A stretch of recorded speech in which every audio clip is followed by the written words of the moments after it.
Lords, my Lady, 2 points I think to pick up from this morning. The first is I'm informed that Barings in fact was the initiator of the transaction. Indeed, as such, reached out to banks to appoint the arranger and others. Secondly, in relation to the termination of the collateral manager without notice, I'm informed that the issuer has a discretion to give notice. And as you may have seen in clause 18.5 of the Collateral Management Agreement, which is at B3, page 586, there are a number of hurdles as regards the appointment of a replacement collateral manager, which, if not reached, the process is stopped. And these include, in subparagraphs C, D, and E. Sorry, where are we, Mr.? This is now page 586 of bundle B3. I'm waiting on that. Fred, could you just...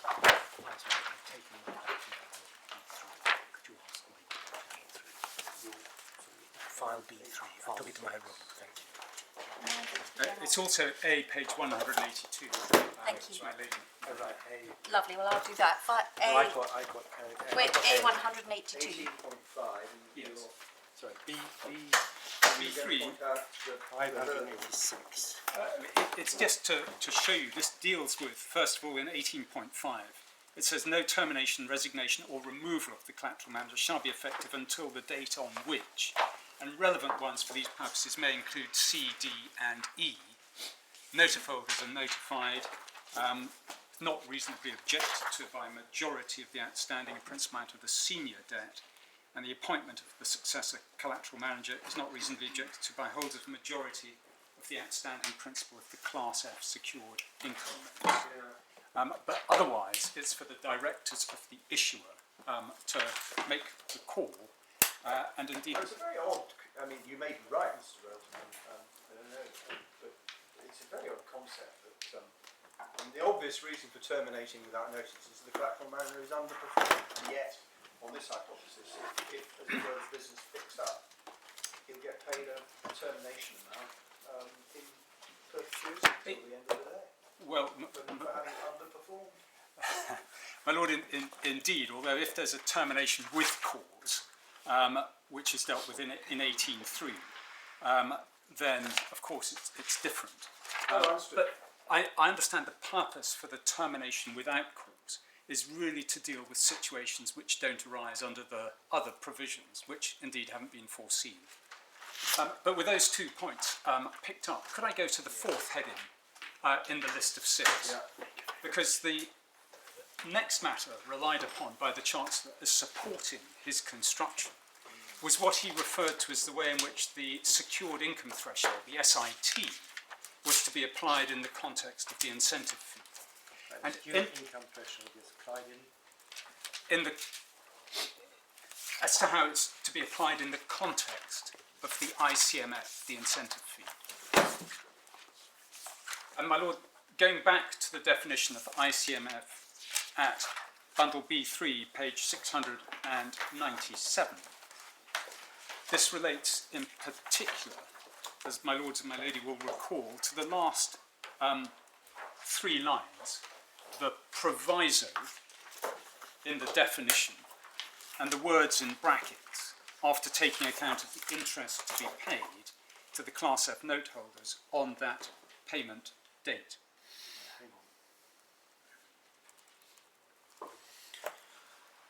Yes. Those words. Indeed. And the Chancellor considered that those words meant that capital receipts by the Class F Noteholders were to be ignored in determining whether or not the threshold was met. And this, he said, was easily done in relation to condition 3, where some interest was to be paid before the ICMF, but not easily done, he said, in relation to condition 11, where interest in capital to the Class F Noteholders was paid after the CMF. Now, this, he thought, was a further indication that ICMF was only payable if condition 3 applied, and he was, with respect, wrong again in relation to that. But my Lords, and my lady, perhaps I should just add at this stage that the significance of this particular topic, this heading, in the context of issue C in the list of agreed issues, is that prior to the redemption date, the SIT had not been reached, and the internal rate of return to Class F noteholders was 7.58% at that time. My lords and my lady has probably seen this from the documentation. And the SIT was only reached on the redemption date if distributions in respect of principal to the Class F noteholders on that date were included. And the figures aren't in dispute. If the distributions of principal in respect of the redemption date are included, the IRR, the internal rate of return to the Class F noteholders, excluding ICMF, was 13.11%. If you allow for ICMF, the return to them was 11.75%. And hence, because of the importance of taking on board or taking into account principal on the redemption date, this has now become a freestanding point, as my lords and my lady will have seen in Napier's submissions. Now, as to how that bracketed phrase in the ICMF definition is to be construed, we would make three main points. And the first here... There are 2 points I think the Chancellor is making, I hope I'm right. There's the point that you're making, that refers to interest and not capital, and therefore distinction.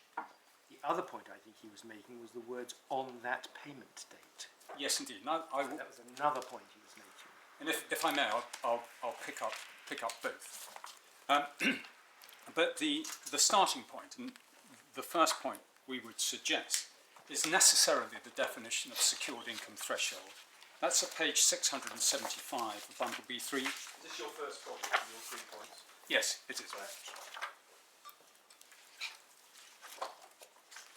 Page number? It's page 675, in core page 138.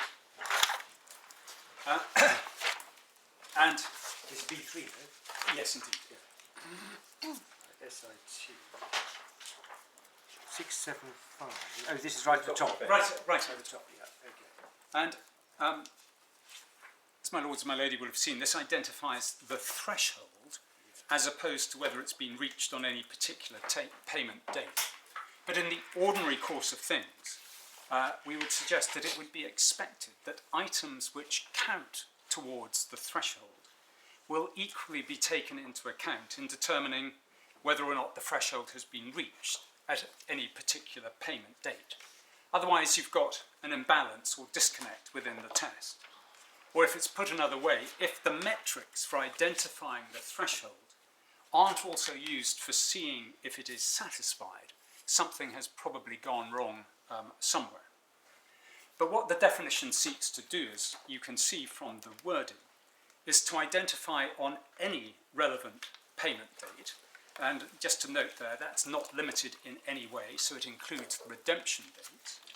It seeks to identify the threshold which would have been reached then, as at that payment date, if an internal rate of return of 10% was received by the Class F noteholders. In other words, it's looking at receipts on that payment date. And as the last line of the definition makes clear, this is looking at all receipts, in other words, aggregate distributions, whether in respect of principal or interest, to the Class F noteholders. Running a lot of things together there. The wording used is if the Class F secured income noteholders have received, not if they have received an internal rate of return of at least 10%. So the question is, what does that have refer to? Up to what date is it? Well, it's the relevant payment date, at the start of that very line. On the relevant payment date. Would have been reached It on would the have been payment reached. date if they have received. And then it's the internal rate of return, but it's picking up on the fourth line, calculated on the basis of aggregate distributions. And the aggregate distributions, clearly that language, and I don't think this is in dispute, Why but clearly. does it use conditional tense would have been received? Well, because what it's positing here is a threshold. It's a notional threshold, effectively. Yes, indeed. So they've received an internal rate of return of X, say 11%, and that as it were, satisfies the notional threshold. Yes. Yes, indeed. It seems to us how it works. And the position is indeed confirmed by the fact that an internal rate of return necessarily involves looking at all cash flows on the transaction. In other words, everything that the Class F noteholders have paid out and received in return. And that was addressed by us in our skeleton at paragraph 57. I don't understand it's in dispute. But the point is that the very exercise of calculating an IRR involves looking at all outgoings and receipts. So the starting point from the SIT definition is that from an income perspective, you are looking at all distributions, whether in respect of interest or capital. In other words, all income up to and including the relevant payment date, with the question being whether the IRR is hit on that particular date. And I should emphasise, as is clear, and again I don't think in dispute, this threshold has nothing to do with priorities of payment on that date. It's rather looking at the total distributions to the Class F noteholders. Now that was the first point. The second point is that if you look at the waterfalls and the way the SIT is deployed in them, they clearly also include payments of principal and interest on the Class F notes and take into account distributions made on the relevant payment dates. And if my lords and my ladies still have bundle B2, When you said before you're looking at all income up to and including that date, I'm just trying to find where do you get the point in including income, right? Including income on that date. yes, indeed, my lord. It would have been reached on the relevant payment date, calculated on the basis of aggregate distributions. Where are you going to take us to? Yeah. Okay. My lord, it's bundle B, Three. B2, I'm afraid back to the conditions, because you can see the point that I was just identifying most clearly from B2, page 374, bundle A, page 155. This is the condition 3C2 principal waterfall. You've seen parts of this before, but if I could just show you at the top of the page, subparagraph Z, which provides that at this stage of the waterfall, the distributions go to the payment of principal on the Class F secured income notes until the Class F secured income threshold has been reached. In other words, receipts of principal on the Class F notes go towards the SIT. That is the only sensible meaning of that. You then have, once the SIT is reached, you see one goes to AA, payment of the Collateral Manager termination amount, and then as BB says, after the Class F SIT has been reached, payments to ICMF. In BB, with CC, as you've seen before, the balance going to the Class F noteholders. Now, it's in our submission important to note that both references here to the SIT in Z and BB are to what I refer to as the unabridged SIT. In other words, without any limitation in relation to the income to be taken into account to determine if the SIT has been reached. In other words, it's not limited to interest on that or any other payment date, and it assumes in BB that the incentive fee is payable once the unabridged SIT is achieved. One sees that from the opening words of BB. And it's the same for the termination amount in AA. And this in our submission is simply inconsistent with the judge's interpretation of the proviso in the ICMF definition. In other words, that principal payable on the payment date is not to be taken into account. And the same points can be made in relation to the income proceeds waterfall in condition 3. And going back to page 370, which is the end part of that waterfall, you'll see at GG, interest is paid to the Class F secured income note holders until the Class F secured income threshold has been reached. Then one moves to HH, which is specifically after the SIT has been reached. The waterfall goes to the payment of the Collateral Manager termination amount. Again, both GG and HH refer to the unabridged version of the SIT. Now then you have II at the bottom of the page, which has slightly different wording. This diverts the waterfall to the ICMF in the first place under 1, but with a proviso, as my lords and my lady will see, in materially similar language to the proviso in the ICMF definition. You see that in 1X, after taking account of the interest to be paid to the Class F note holders on that payment date. So where am I looking at? 370, where? My lord, 370, it's II, Yes. and this is the first 4 lines of II. So you have payment of ICMF with the words that we see there in brackets, very similar to those in the ICMF definition. And that then is continued with a proviso in Y, in the 4th line, of effectively putting in a cap of 50% by reference to the remaining interest proceeds, with the balance then going under 2 in the 7th line, or 8th line, to the Class F note holders. In other words, this is a specific limitation that you see in the interest waterfall, but not in the principal waterfall. Now there are 2 points to make in relation to this. The first is, by the time you get to II, the SIT has been reached. You see that from GG and HH.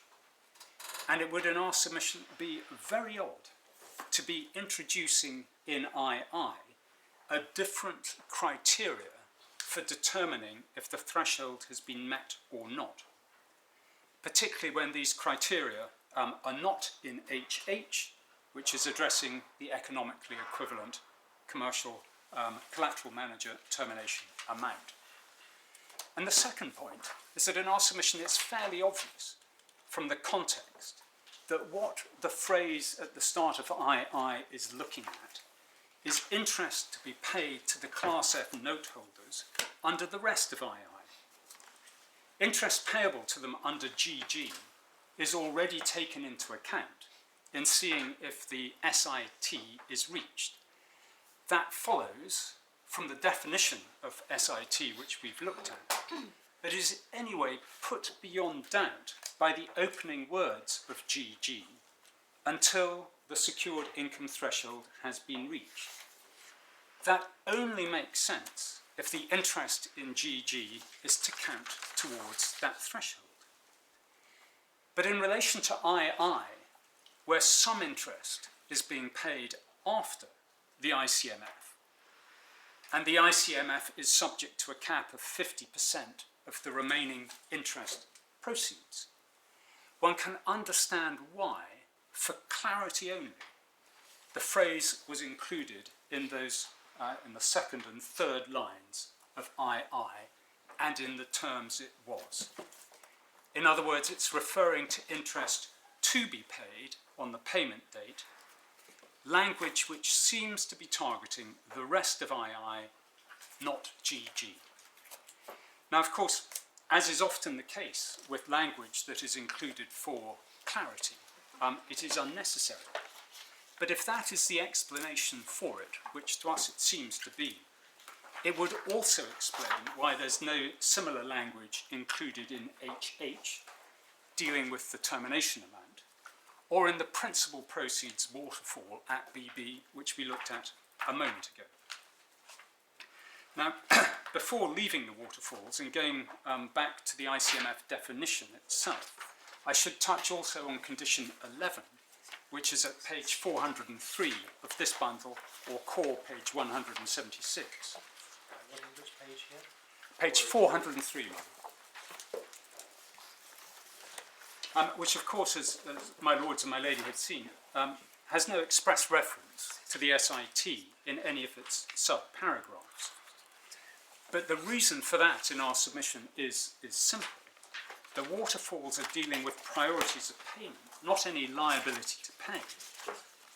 And in the condition 3 waterfalls, as we have seen, interest and principal can be paid to the Class F noteholders in priority to the incentive fee and the termination amount, but only until the SIT is reached.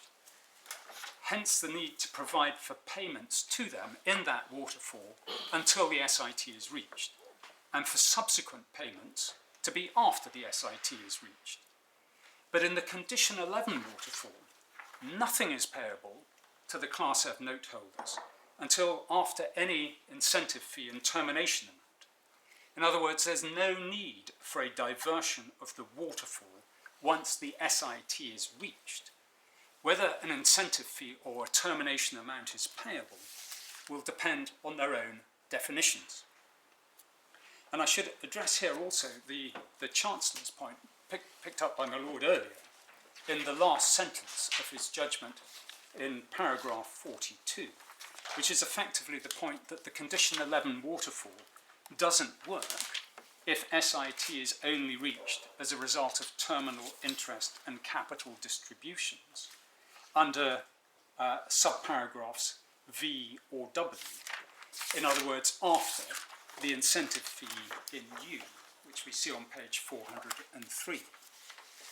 With respect to the Chancellor, this seems to us to misunderstand how the waterfall works. These are priorities which apply on a euro-by-euro basis. Once the SIT has been reached, the liabilities in U for incentive fee arise and are paid accordingly in respect of all future distributions. It's simply not an issue either of construction or as to practice as to how these are to be dealt with. The key question here is whether the liability arises. That was all the second point under this heading, looking at the waterfalls. And the third point in this run of 3 is going to the definitions which do give rise to that liability. And it's sufficient, I think, for present purposes to look at that for the ICMF again, which is at page 697 of this bundle, or page 140 of the core bundle. I'm sorry, when I said this bundle, that I didn't mean. I mean bundle B3.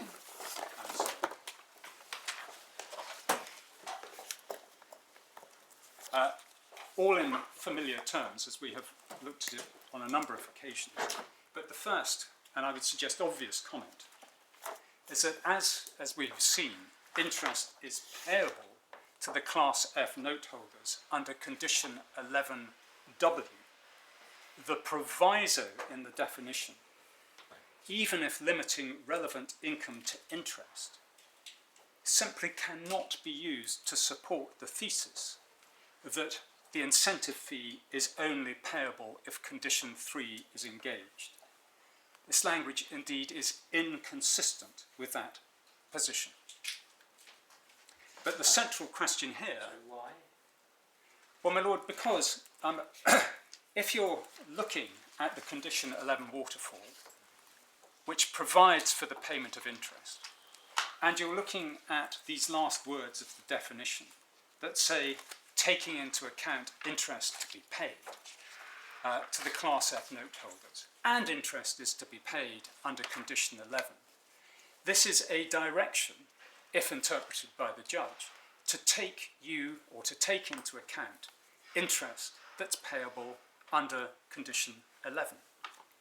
And the short point is that if the judge is trying to draw on this as support for his conclusion that those opening 4 words of the definition means that an incentive fee is not payable unless you're within condition 3, then it simply doesn't work. This is inconsistent with that thesis. It's a short point, but it's a significant one. But the central question here, in looking at particularly the other issue that arises that is run by Napier, is whether the words in brackets limit what can be taken into account in determining whether the SIT has been reached to interest only. So that was our first point there. If it is interest only, it's inconsistent with the judge's view of condition 3 effectively being the only circumstances in which the fee arises. But then you do have to ask the question, is it limited to interest only? And that's what I'm now addressing. And it's quite clear in our submission that it is not so limited. And my Lord, at the risk of giving you another list, I still think it may be helpful to identify the points. And there are 6, you'll be pleased to hear, short points to make in this connection. And the first is that the phrase that we're looking at in those last few lines of the definition is in positive inclusionary terms. In other words, it doesn't purport to exclude anything, either principal to be paid on the payment date or principal or interest to be paid before the payment date in question, which would clearly, on any logical basis, count towards the IRR and the SIT. In other words, on any view, it is not and does not purport to be a comprehensive statement of what counts towards the SIT on any payment date. Secondly, excluding principal payable on the payment date in question would be inconsistent with the condition 3 waterfalls, which, as we've seen, expressly anticipate payments of principal going towards the SIT. And you remember we saw that in subcondition Z on page 374 of bundle B2. And thirdly, there's a point that's already been made in a different context. The SIT threshold is itself determined by looking at all distributions of principal and interest on the relevant payment date. And it is in our submission improbable and illogical to exclude any element of those distributions in determining whether, on the relevant payment date, the threshold has been reached. Fourthly, it is in any event in our submission illogical to ignore principle, whether just on one date or entirely, when the fee payable is based on an amount, the CSI, which clearly includes principal. And as my lords and my lady will have seen, both the CSI and the SIT are measures based on income, and income necessarily includes the return of principal. Fifthly, there's the point that I know my lords and my lady has, that no plausible commercial reason has been identified for excluding the return of principal from a threshold which is intended to act as a trigger, or the trigger, I should say, for a performance-based fee. The relevant metric is the overall return to the equity notes, and the extent to which that is made up by payment of interest or principal, or when they occur, will necessarily be difficult to predict at the start of the transaction, but is in any event irrelevant to the Class F Noteholders, who are looking at their overall return, however made up.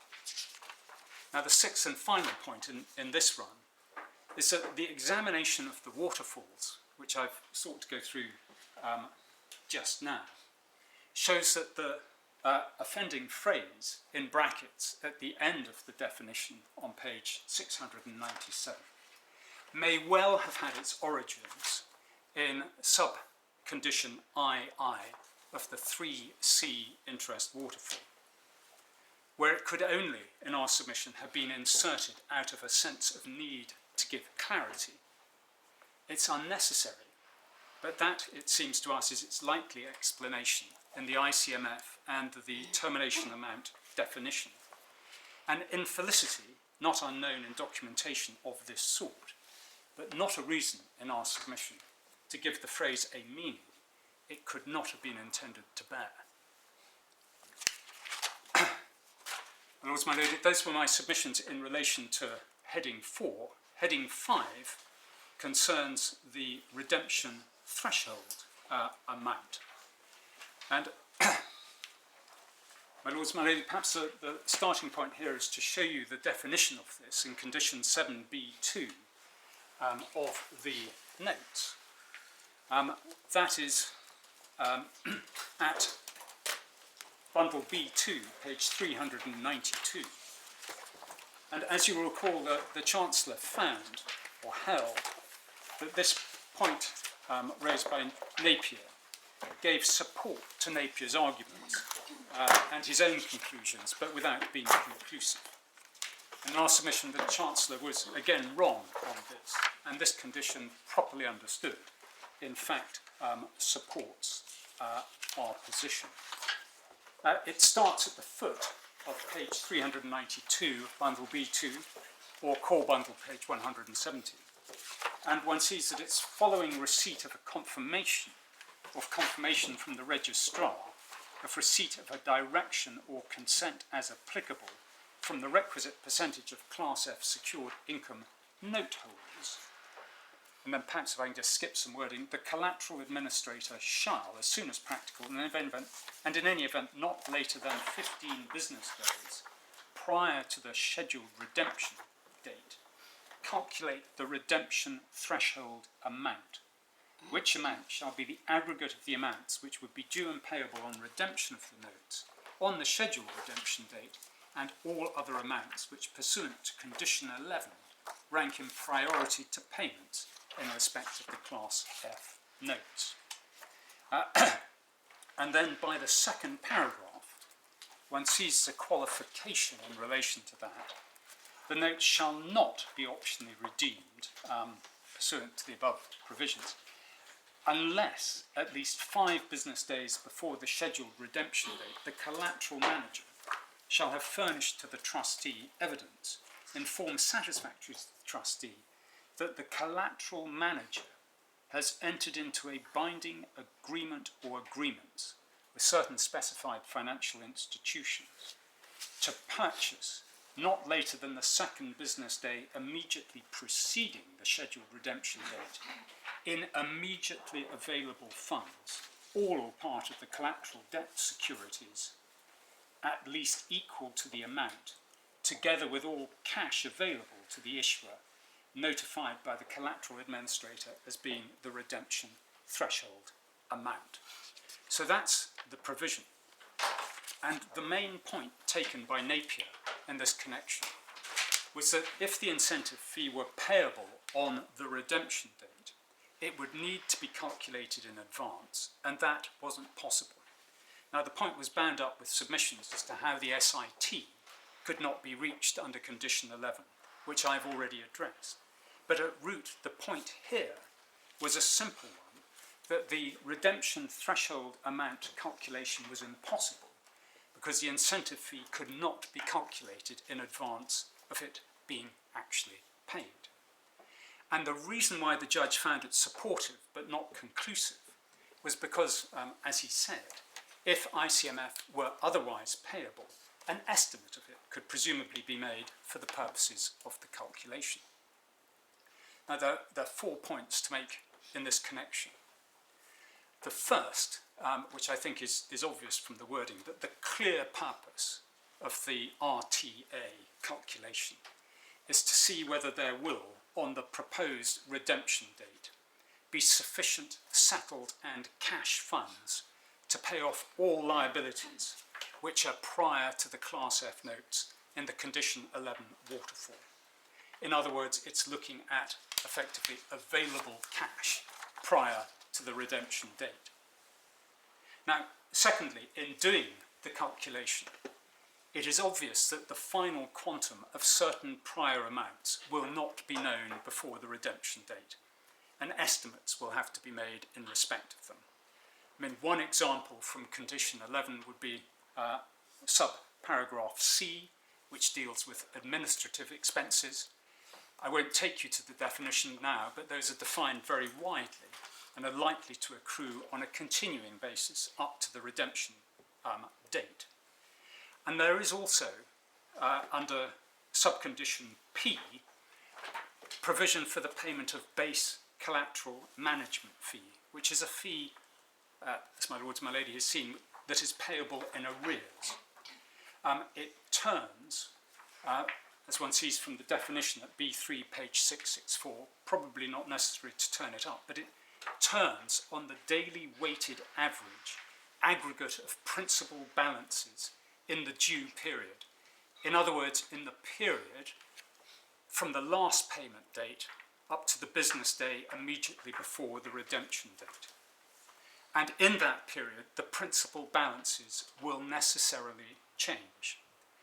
And the result is, it's a short point and an obvious one, but an important one, is that the RTA will necessarily include estimates and will therefore itself be estimated.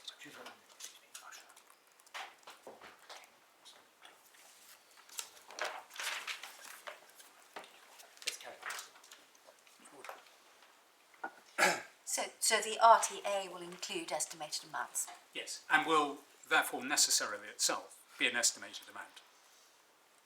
If not really. Third point here is that regardless of the position in respect of other priorities in condition 11, the sum to be included for the incentive fee or the termination amount will in fact be the easiest to calculate, because once the SIT is reached, it is a percentage of the surplus otherwise payable to the Class F notes. It's a 20% figure we've seen in the definitions. And so by definition, it will never impact the question of viability of the redemption and whether prior liabilities will be discharged or not. It will only be payable if there is surplus income, whether principal or interest, going to the Class F noteholders. In other words, it really is not a problem at all and gives no support for Napier's wider submissions. But the fourth point under this heading is that if one actually understands what is being asked of the collateral manager in relation to condition 7b2 and the consequences if it fails to enter into the requisite binding agreements delivering cash in the timescale laid down, it is quite apparent in our submission that the parties are unlikely to have intended that ICMF would not be payable if the redemption proceeds. That's because, as clause 7b2 shows, the collateral manager may have as little as 10 days between notification of the RTA and the date for confirming that it's entered into the requisite binding agreements. Although in practice, it may be that the collateral manager will be able to have a head start and take some steps in advance of notification of the RTA. But the collateral management agreement sets out the obligations that the collateral manager has in these circumstances. And if I could just show you clause 5.1 of that agreement, which is in bundle 3 at page 569.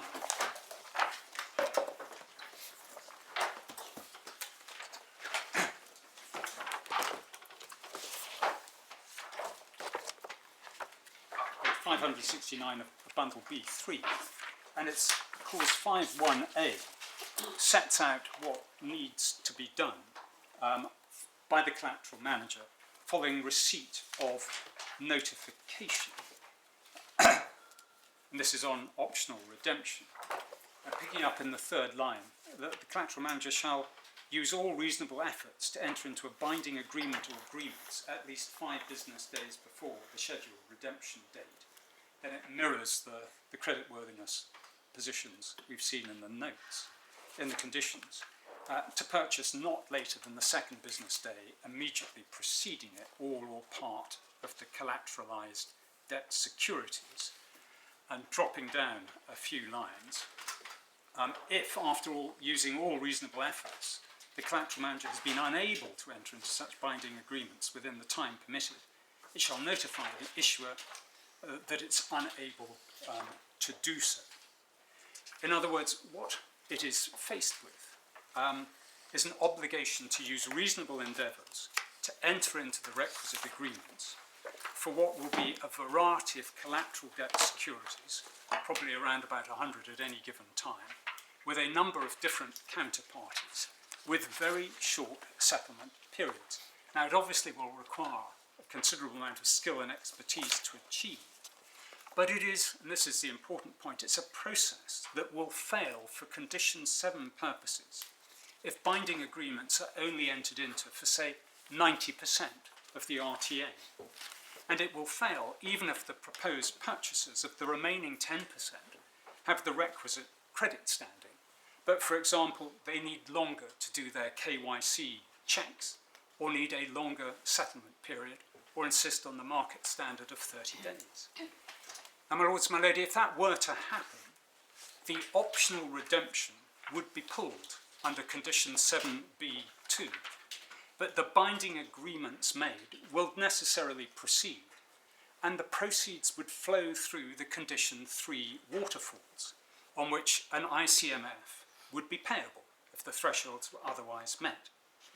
In other words, the result would be that the incentive fee would be payable on the proceeds, but not on the judge's construction if the redemption had gone ahead. In our submission, it is simply improbable that a performance-based incentive fee could be intended to operate in this way, not only because, perversely in this example, it would be rewarding comparative failure, but also because of the sheer randomness of when, on Napier's case and the judge's construction, the fee would or would not be payable. And again, there is in our submission no plausible commercial reason for these supposed distinctions. And also, my lady, that addressed the fifth heading, that of the redemption threshold amount. The last and comparatively short, you'll be pleased to hear, point to address is the language of accrued and unpaid in the Condition 11 waterfall. The Chancellor didn't think this took matters much further one way or the other, concluding in paragraph 45 of his judgment that accrued simply means that the fee has become due, without saying anything about when it has become due. Now, in our submission, that slightly understates the significance of the language used in Condition 11, which does, in fact, in our submission, provide clear pointers that what the Chancellor referred to as new ICMF would be payable on a redemption date to which the Condition 11 waterfall applied. And the first point here is that the accrued and unpaid language is used in a number of places in Condition 11, where it is clearly targeting fees which accrue between the prior payment date and the redemption date. And one can see that by way of... So accrued between which dates? Between the prior payment date and the redemption date. One sees that by way of example. If I could ask you to go in bundle B2 to page 402, which is in the core bundle, page 175.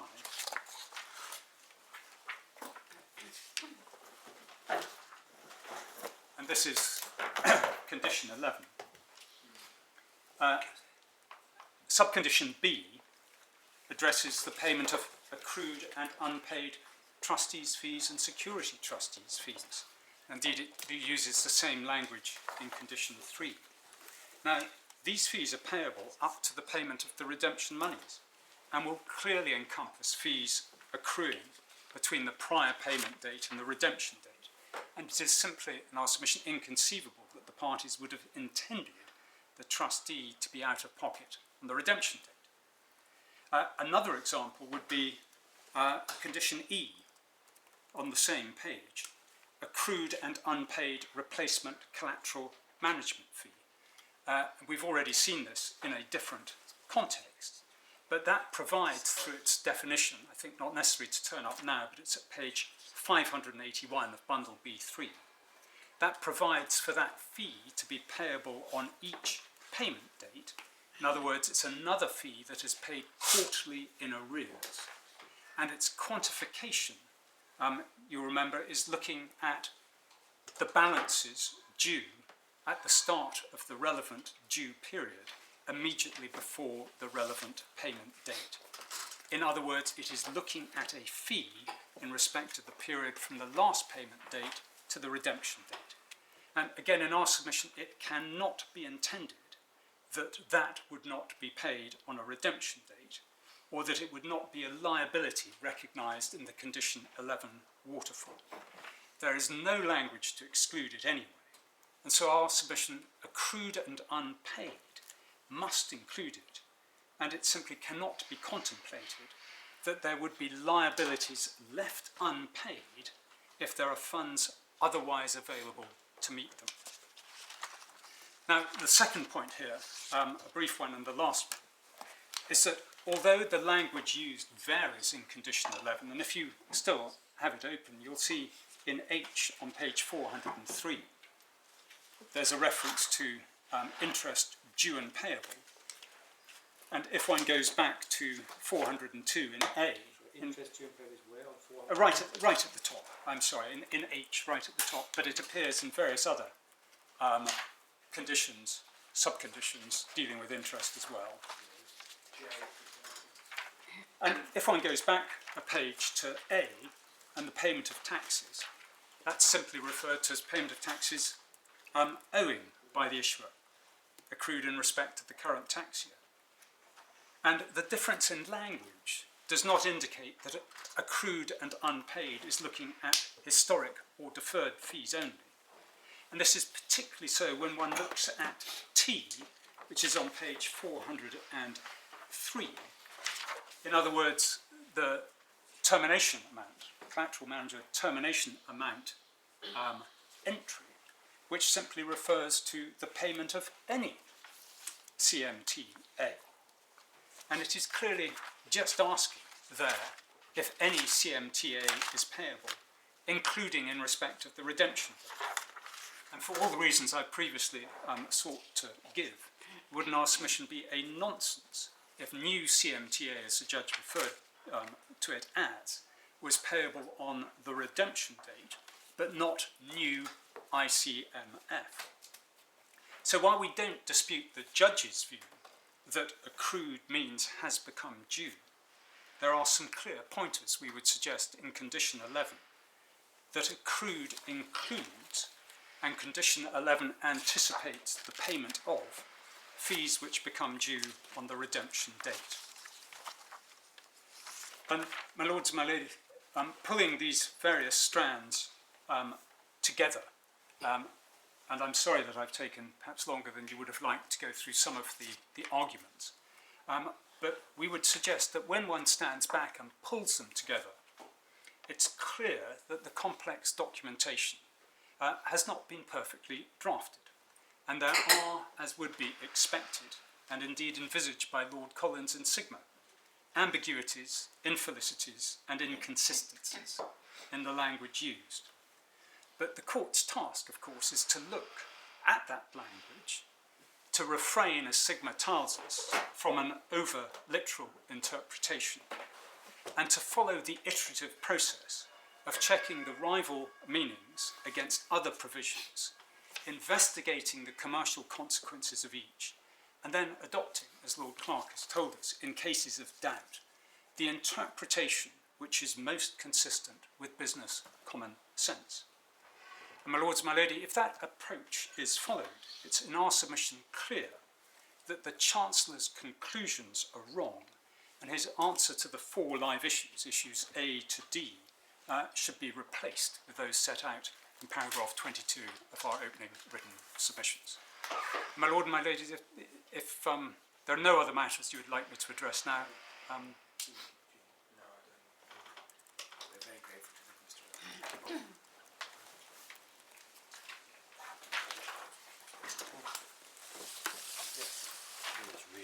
myself. May it please the court, our central submission, as the court will be aware, is that the Chancellor was right, essentially for the reasons he gave. It's tempting, given the exhortation of the Master of the Rolls, which is still ringing in my ears, to pause there, or perhaps even stop there, but I will say a little bit more. I'm not going to address the points in the same order that my learned friend did, but I will signal to the court which point I'm on when I'm on it. Let me clear some points out of the way first, because there is a lot of common ground, as the court would expect. There is no dispute, it seems to me, as to the relevant law. We will all pick our favourite sentence out of Lord Collins's speech in Sigma, but essentially when one is dealing with a traded instrument, the words that the parties used in their bargain bear, in my respectful submission, an even more important and bear an even more important focus than in other cases. And we do submit that the collateral manager's case faces a number of insuperable obstacles, in the sense that provisions are required to be read in either a very odd way or to be effectively rewritten, we submit, in order for that case to stand up. Now, I don't want to put my case too high. I'm not saying that is now, so to speak, impermissible as a matter of law. Lord Hoffman told us all in ICS that there is no limit to the amount of, I can't remember whether it was red or blue ink, that can be spilled. But whatever colour it was, you can spill an awful lot of it. But the real question for this court, and it's a question for this court and not for Intex or Ms. Julie He, with all respect to them, is what the contracts actually mean. And I will go back perhaps from time to time to the Chancellor's judgment, but I apprehend the court has seen it. And because this is the point of law, I hope I may be permitted to say, with all respect to the Chancellor, this court is going to look at it essentially as a point of law almost de novo, though obviously with the Chancellor's judgment. And therefore I will argue the points as they fall. Now, there are 2 points before the court, and we've set them out at paragraph 5 of our written argument, which is at tab 4 of the core bundle. I'm going to try to stick to the core bundle as much as I can, though I'll give the references back to B2 and B3 as I go along. It's tab 4, paragraph 5. And it's important that we bear these points in mind as being separate points. The first point is the point which my learned friend spent the most time on, and I can understand why, because it's the point which is the largest to argue legally. More points go to it, which is, do you get a new ICMF on an optional redemption? That's the, if I can call it, the Waterfall 3, the Waterfall 11 point. The second point is, even if you do, if you only get to the threshold by taking into account principal received by the Class F Noteholders on the relevant payment date, does that count? And our submission is, as the contract says, when you're looking at what the Class F Noteholders receive on the payment date, you only look at their interest receipts, not their principal receipts. Now, I'm not dangling a carrot before the court, but it is important to recognise those are separate issues, because on the facts of this case, because everything we received on the redemption date was a payment of principal, if we're right on the second point, that actually commercially disposes of this appeal in any event. Commercially, we can win on either. If we win on the first point, we've sort of headed it off at the pass. If we win on the second point, the interest point, we win in any event on the monies in escrow. So that's why those 2 points are separate, and that's why the second point, the interest point, is of great commercial value. Now, I'm going to start with my submissions on what the Chancellor referred to as issues A, B and C, which is really the, if I can call it this, the Waterfall 3, the Waterfall 11 point. And I'm calling it the Waterfall 11, although I think certain times this morning we refer to it as by reference to Condition 7. Condition 7, of course, directs you to Waterfall 11. Now, our submission is that the conditions do not provide for an additional ICMF to be calculated on an optional redemption by the Class F Noteholders. And that is, we submit, because the condition 11 waterfall applies, and that waterfall does not include payment of an additional ICMF. And I'll come back to accrued and unpaid. And what I propose to do is, rather than start with points as to the commercial purpose or looking at other clauses, I really want to dive in, if I may, to the actual clauses which deal with this issue. And then later in my submissions, I'll, so to speak, broaden it out a little. And I'll look in particular at the condition 6 argument about interest and the collateral manager's termination amount argument. Both of those points were not run in front of the Chancellor. Those are new points for this court. And I'll deal with those a little later. So let us start with the collateral management agreement. The contract, as the court knows, is at B33, although I'm going to try to stick to the clauses which are in the core bundle. We have, of course, we start at clause 14.1. Of course, the court has now seen this on a number of occasions. I'm going to take this fairly briefly. In the core bundle, it's A178 at tab F. It's B3580. And this sets out what fees are going to be paid.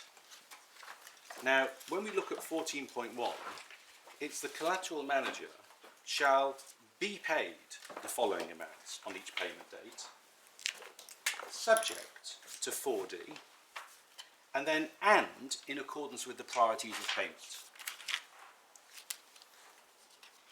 We then have over the page A, the base collateral management fee,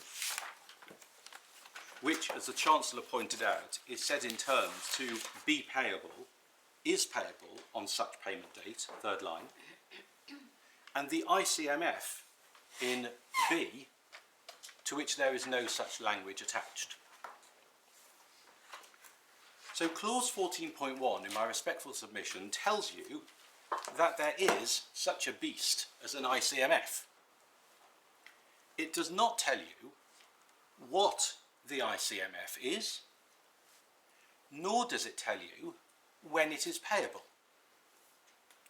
For that you have to look at two other things. You have to look at the definition of ICMF, and you have to look at the priorities of payment, and we'll come to both of those. But while we're still on this page, page 179 in the core, let me pick up the paragraph beginning to the extent not paid on a payment date. This provides that if ICMF is not paid on a payment date due to an insufficiency of funds available after application to creditors ranking higher, the base collateral management fee and the ICMF, it applies to both, will be deferred and payable on the next payment date where there are sufficient funds available. And they don't carry any interest. So we can see a number of things about that. First of all, the fact that these fees are capable of deferment and payable later is, of course, of significant value to the manager. One could have a fee which, if there are insufficient funds available to pay it, simply falls away. And in fact, we do have such a fee, and we'll come back to this. If one compares the ICMF language to the CMTA language, the Collateral Manager's Termination Amount language, which my learned friend said repeatedly was economically equivalent, commercially the same, we can check the transcript for the precise phrases. We find that when we come to CMTA, and I'll come to this point later when I'm dealing with CMTA, when we come to CMTA, there is no such deferral provision.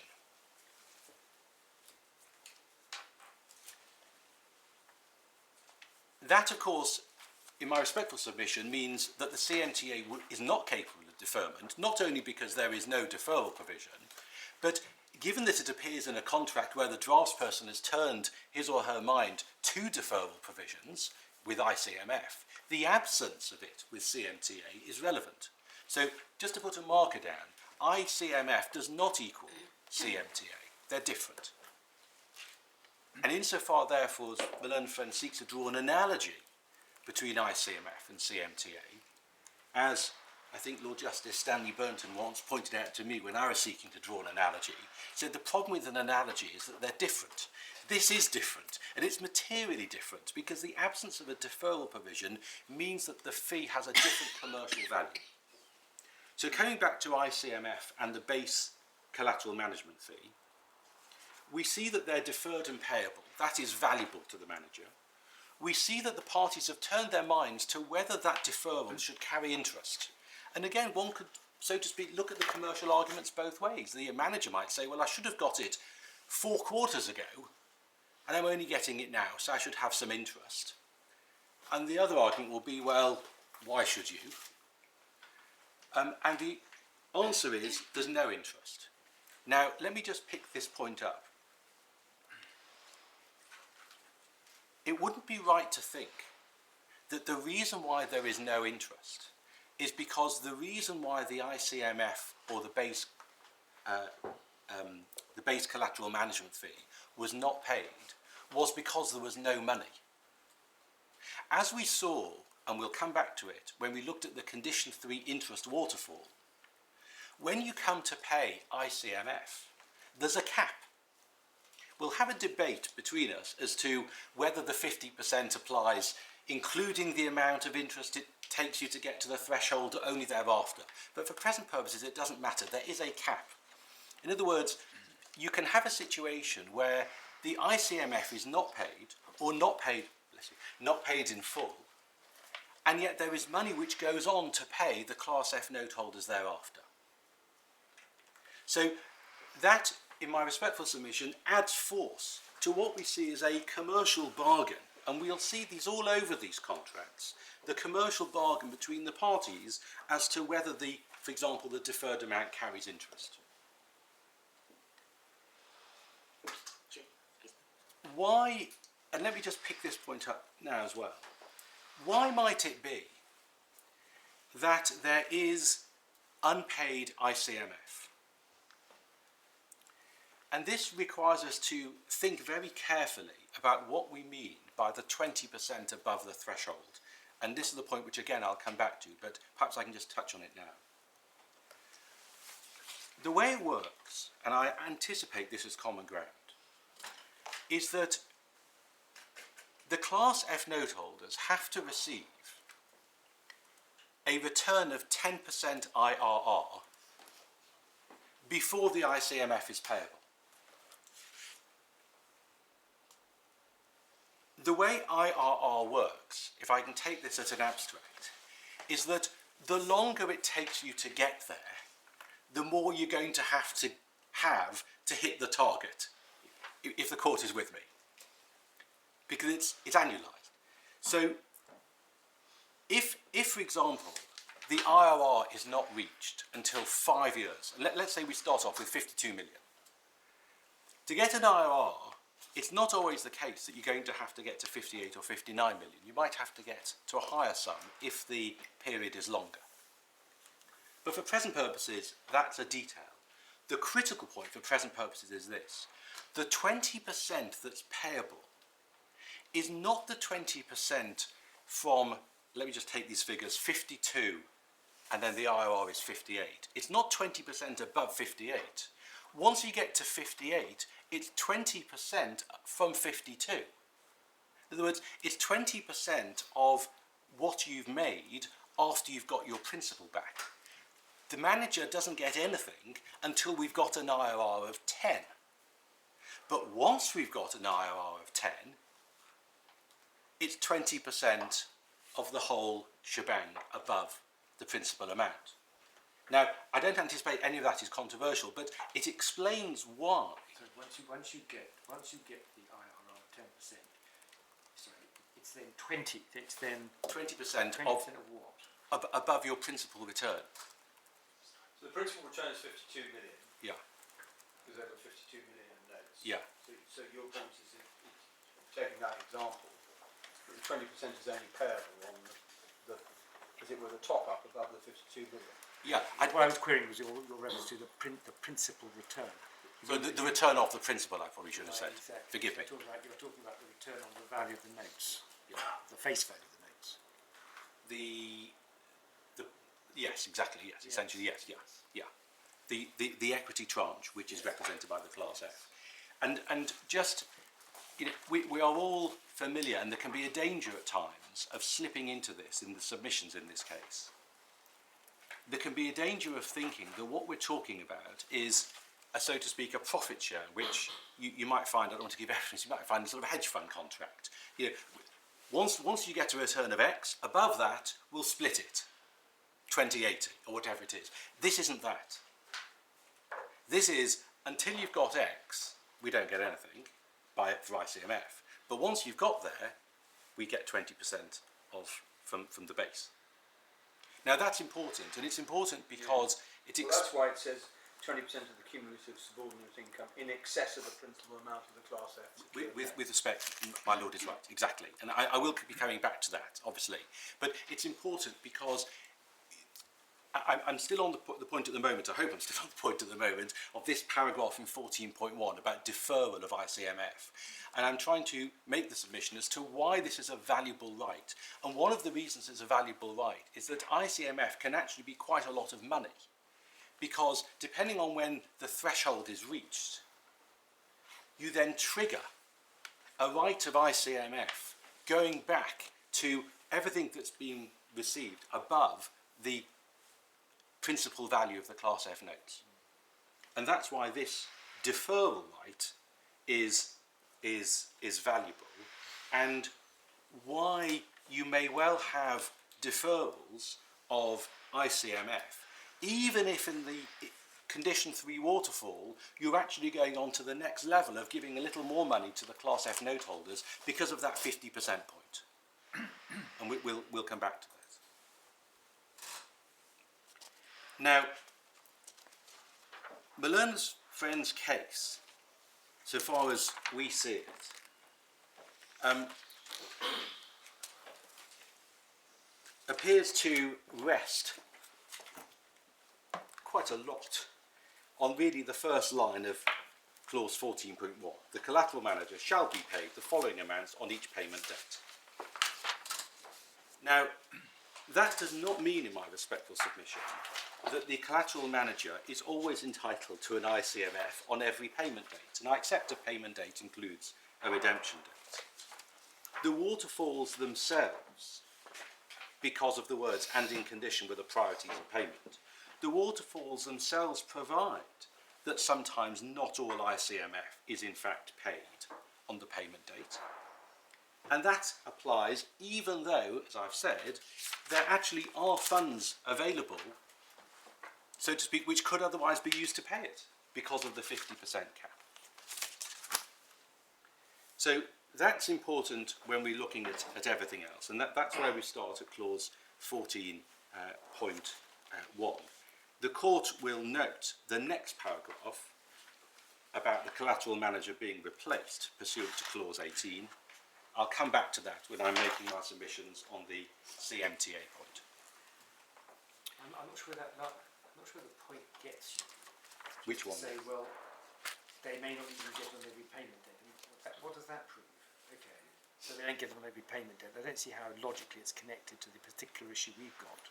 Well, it's just that one simply can't read, insofar as one wants to read, the collateral manager shall be paid the following amounts on each payment date, as meaning the collateral manager, that shows that the collateral manager should be getting ICMF on every payment date. Well, if there are funds available to pay it, if there are funds which are properly payable for it. Well, that's the only point I'm making. In other words, you can't take that first line in and of itself, insofar as the learned offender is seeking to put quite a lot of reliance on it.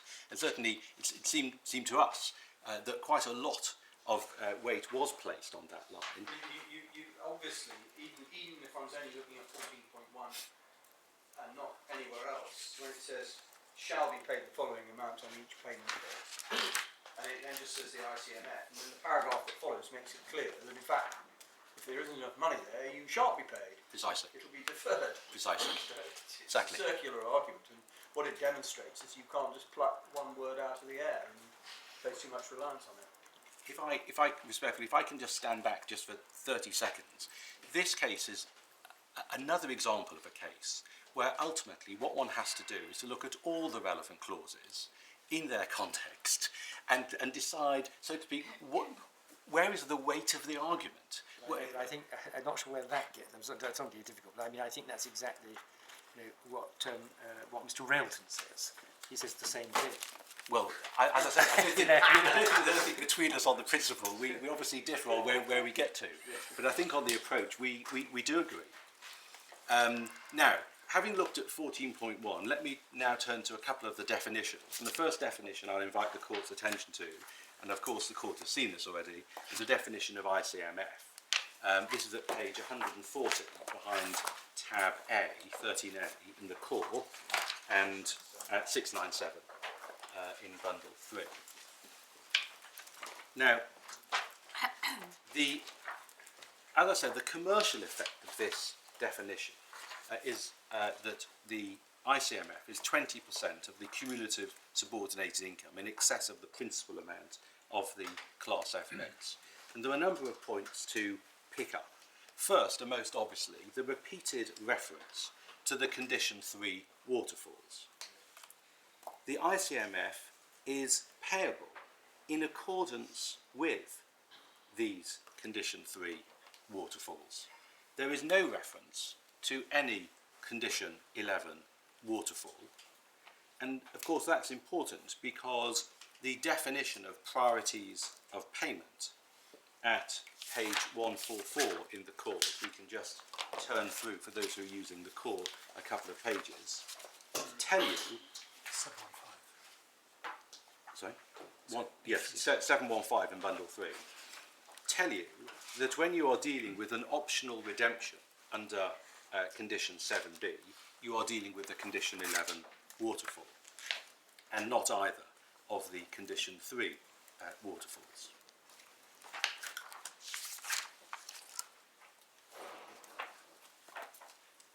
The second part of this definition is the express reference to the Collateral Management Agreement and pursuant to the Collateral Management Agreement. Now that brings in, we submit, the Collateral Management Agreement and Clause 14, which we looked at. And as we saw when we looked at Clause 14, that tells you that if ICMF is payable, but there are insufficient funds available to pay it, it's not lost but deferred. You don't find that point in the definition of ICMF. So you need the words "and pursuant to the Collateral Management Agreement" to tell you something very important about ICMF. If it wasn't for that, you wouldn't know it. The words "pursuant to the Collateral Management Agreement", therefore, are not, as my learned friend submits, an indirect reference to the Condition 11 waterfall, and to drag in the Condition 11 waterfall by those words. And it would be an extraordinary piece of drafting if that was what was intended, to refer to the two Condition 3 waterfalls expressly, and then bring in the Condition 11 waterfall by the words "and pursuant to the Collateral Management Agreement". And the lack of a reference in the definition of ICMF to the Condition 11 waterfall, when the Condition 3 waterfalls are referred to expressly, is not, to adopt the learned friend's phrase, the absence of a cross-reference. Cross-reference. The learned friend says, well, that's what it is. My case, says my learned friend, depends on this happenstance, that there happens to be no cross-reference in this definition to Condition 11.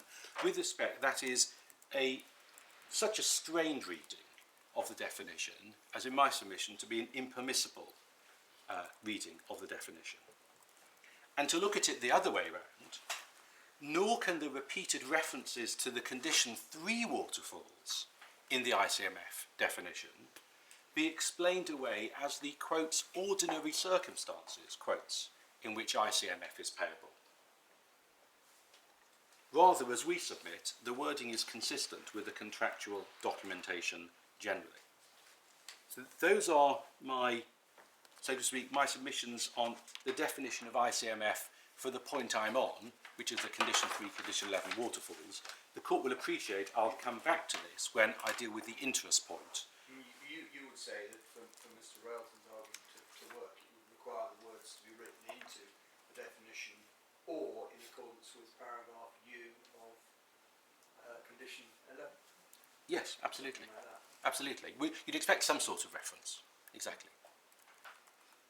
And what one could also, to be fair to the learned friend, one could also do it the other way. In other words, if there was no reference to condition 3, but just talked about priorities of payment generally, Yeah.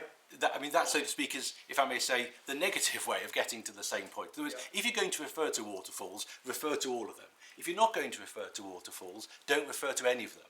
Yeah. But, well, the court has my submission on the point. So I'll come... Are you saying, I mean, Mr. Railton says that if you didn't include, it would work perfectly well if you didn't have any reference to condition 3 at all, but you simply referred to pursuant to the Collateral Management Agreement. What do you say about that? Well, you'd have to do a little more rewriting. Why?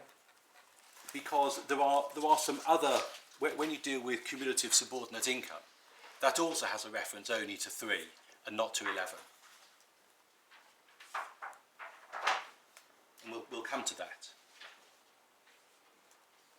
Because you've, just to jump ahead, but answering my Lord's point, for cumulative subordinate income, it tells you what deductions you have to make, so that you know what is the, I was going to use the word profit, that's probably not a good word, the surplus amount, the funds from which ICMF will be calculated.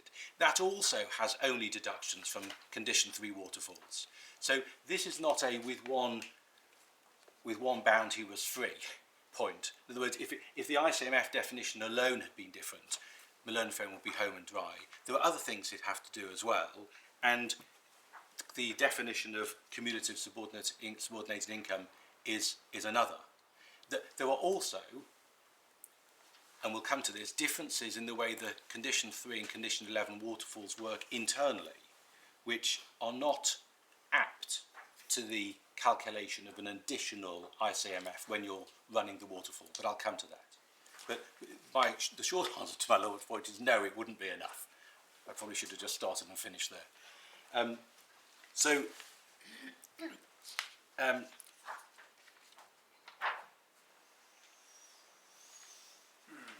The learned friend, when he was on the interest point, seemed to say that the words provided that after taking account of the interest to be paid to the Class F secured income noteholders on that payment date, also supported his case on the condition 3, condition 11 waterfall. I'll come back to that point, if I may, when I deal with his submissions on that separate point as to the interest or principal point. To stick with the definitions, if I can turn in the core bundle to the preceding page, and in bundle 3 to page 679, we have the definition of cumulative subordinated income, which again obviously the court has looked at.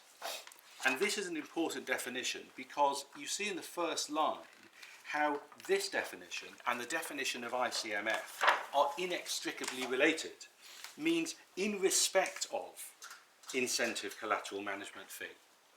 These two definitions are interlocking.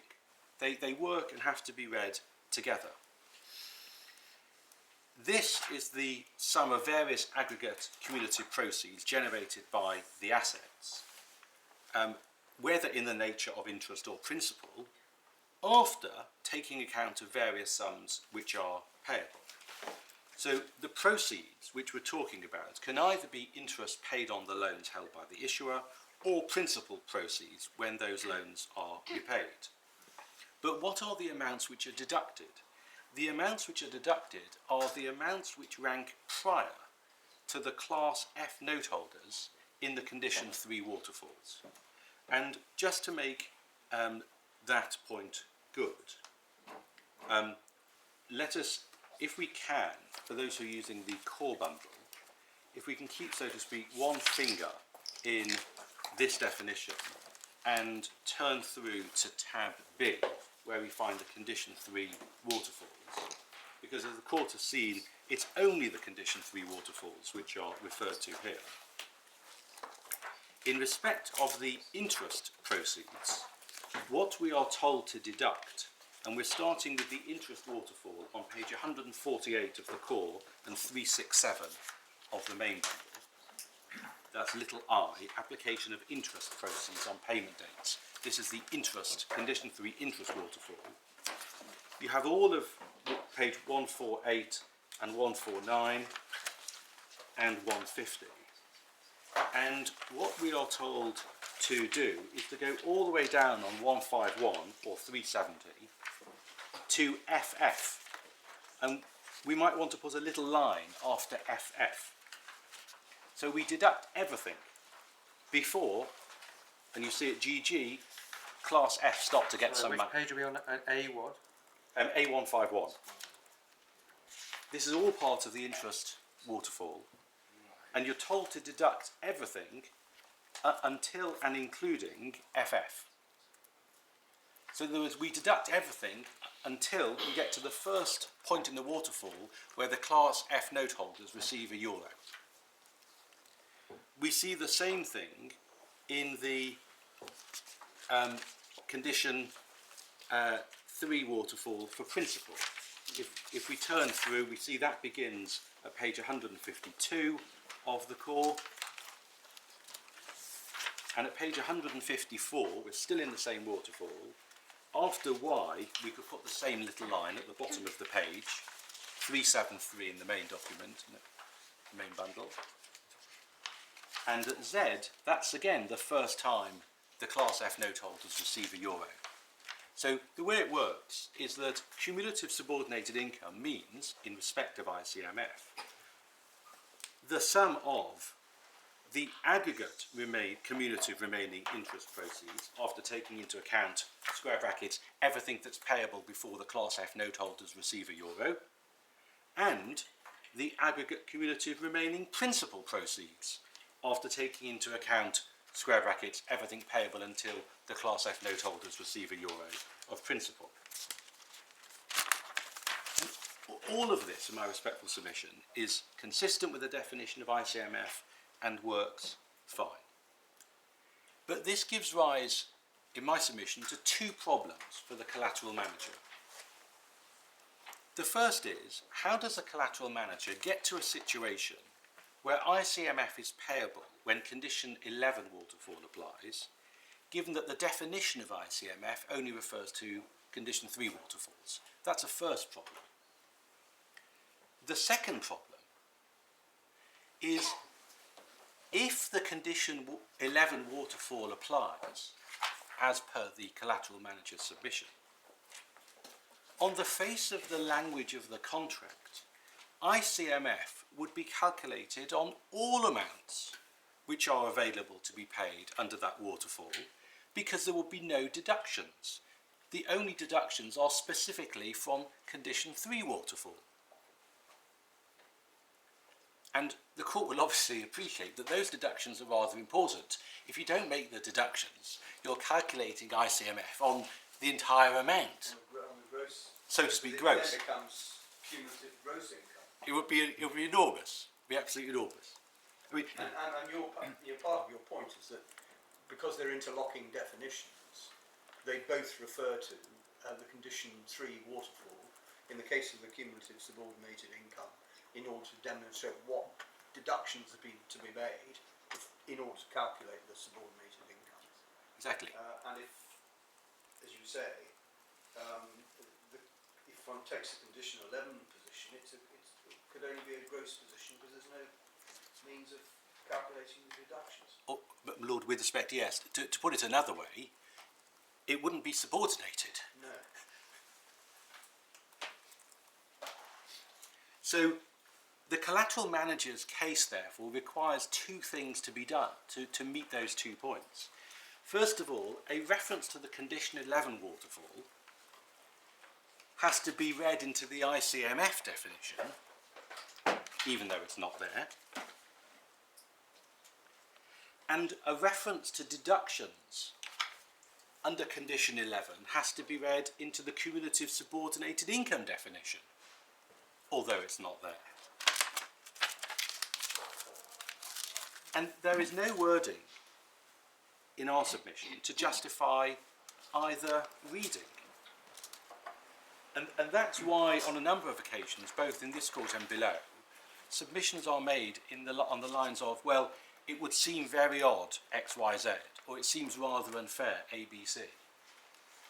I accept that there can be cases where that is a point which requires a court to effectively to rewrite a bargain, or to take out a lot of blue or red ink. But in my respectful submission, this is not such a case. And I'll come to a couple of commercial points much later on in my submissions. Now, I've dealt with the first point really already, that there's no reference to Condition 11 waterfall in the ICMF definition.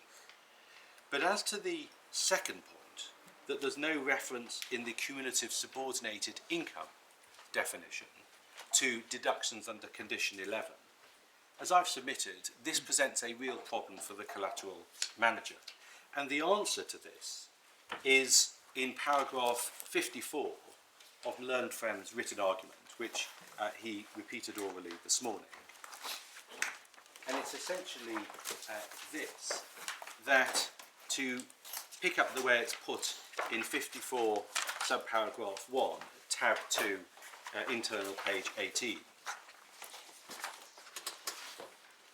the cross-references are to deductions of certain amounts payable under Condition 3. This identifies the liabilities to be deducted. The liabilities are still liabilities whether payable in the priorities set out in Condition 3 or Condition 11. So essentially, you read across and you sort of say, well, this is in this waterfall, tick, it's in that waterfall, tick. But that is not, with respect, an answer to the question why the draftsperson was specifically referring to the Condition 3 and not the Condition 11 waterfalls in the definition of cumulative subordinated income. Nor does a collateral manager identify what principle is said to underlie the proposition that specific references to specific amounts in the definition of cumulative subordinated income are to be, in Condition 3 waterfalls, are to be read as applying to the Condition 11 waterfalls as well. Really, what is happening in my submission is this. You start with the proposition that ICMF should be payable under Condition 11 waterfall, and then you, so to speak, rewrite all these definitions to make it work. Well, my respectful submission, that's the wrong way to start. You start off with what the parties agreed in their bargain, and a good way of looking at what these things mean, whether it's ICMF or CSI, is to look at the definition, and that gives you the answer. You can't start with 14.1 and then rewrite everything else to fit the conclusion for which you want to reach. No, what you are entitled to say at every stage, does that produce a sensible result which the parties are likely to have intended? Yes. I mean, if the end result of, as it were, a literal construction is a totally perverse one. Yep. I mean, if it were the case that not having an ICMF in relation to the Condition 11 waterfall was so perverse, then the court would have to find some way of Absolutely. construing the contracts creatively. Absolutely. There is no... You will no doubt go on to tell us why it is that it's not only not perverse, but perfectly inexplicable.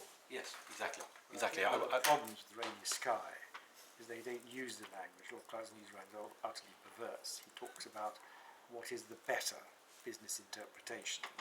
That's one of the problems with the, if I may say so, with the speech judgment. Yes, and I'm probably now going to go well above my pay grade. But one of the I've just gone well above mine. If you go back to what Lord Wilberforce said in Whitman and Schuler, Yeah. I think we've got, you know. Well, one way of looking at this entire area of the law is to say that Lord Wilberforce, in that decision, and in Prennan Simmons, when he talked about what then became known as the factual matrix, I think it's at 1381 or 1385 of the report from memory. I remember looking at it. He basically, I mean, if you put those two together, you're not a million miles away from where we've got to after several Supreme Court decisions. But coming back to this point, my lord, one of the dangers about asking the question, which is more commercially sensible? Well, there are two dangers. First of all, to adopt what I think Lord Justice Rick said in a decision which I think is one of these Stotznier cases. He said, with respect, sometimes courts are not the best people to identify what is or is not commercial or uncommercial. That's the first point, and I say that with respect. Secondly, going back to the point I made about interest on the deferred ICMF as an example, it's very dangerous to look at a particular point and say, well, does this make sense? Because all these points in these contracts are part of a big commercial bargain. And who's to know, for example, whether point X wasn't traded away for point Y, or whether point A isn't cancelled out by point B?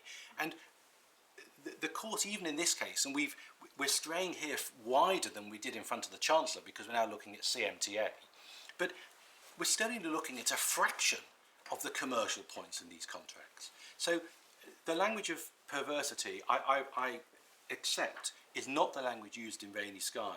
But if it's not, so to speak, very close to it, it becomes very difficult, if I may say respectfully, to apply the Rainy Sky test. Because you're looking at one very narrow provision out of context and not knowing what was going on generally. No. And you also say, as you began, that of course the actual words in a document like this are particularly important given its place on the market. And that takes you back to Lord Newburger in Arnold and Britton about And the lots of emphasis. Yeah, and earlier, it's not court's function to rewrite Right, bad because bargains. bargains. People make bad bargains all the time. Besides, and of course, well, again, even if I may respectfully pick that up, the fact that you don't get ICMF on an optional redemption under Waterfall 11 doesn't mean it's a bad bargain. No, I understand that. Yeah, exactly. Because, for example, if the effect, and we'll come to this, if the effect of CMTA is essentially that you'd be mad to sack the manager because it costs you an arm and a leg, overall it can be a jolly good bargain. Because you think, well, actually, maybe I won't get ICMF on a Condition 11 waterfall. But, the prospect of me being sacked throughout the whole period of this, of these notes is almost nil. I'll come back to CMTA. So even the words, with respect, bad bargain, can be very difficult to identify. Yeah. So the point I'm on at the moment, though, is the much narrower point. We can come right back into the words of looking at what are the deductions in the Condition 3 waterfall. And I showed the court that in the Condition 3 waterfall, what's deducted is everything which applies until the Class F Noteholders receive assent. And we see in both the Condition 3 waterfalls, the Condition 3 interest waterfall at HH, Where am I looking at now? sorry, page 370 or 151.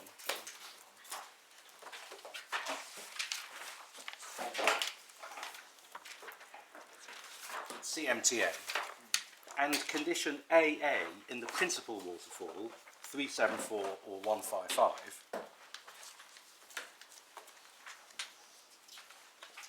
that those amounts would not be deducted as part of cumulative subordinated income because they come after the Class F noteholder has received assent. Because in the interest waterfall, CMTA is at HH and the Class F noteholders start to receive money at GG. And in the principal waterfall, it's at AA and the Class F noteholders start to receive at Z. So that amount would not be deducted from the CSI. That's H. I'm sorry. 151 is which area? 151 is, I'm making, this is interest. Interest is 151 and principal is 155. I understand. So in both cases, you don't deduct CMTA as part of the definition of what's deducted under the definition of CSI. If, however, you are doing this reading across to condition 11 waterfall, which is at page 40, starts at 402 in bundle 2, but in the core is at 175 behind tab E. Give me that reference again. Is my lord using the core or the I knew the call. core? It's at tab E behind 13, and it's page 175. This is the condition 11 waterfall.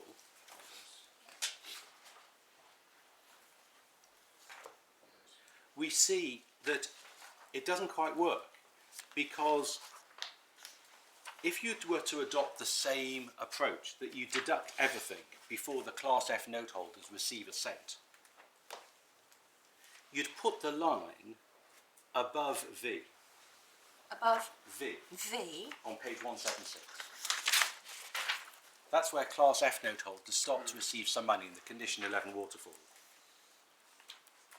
But you see above that CMTA and also accrued and unpaid ICMF. Now, I don't want to put this point too high, because my learned friend might say, okay, well, all that means is that when you read across, because you would not have deducted CMTA under the condition 3 waterfalls, you don't, so to speak, deduct it under the condition 11 waterfall to identify the CSI, but it comes afterwards anyway.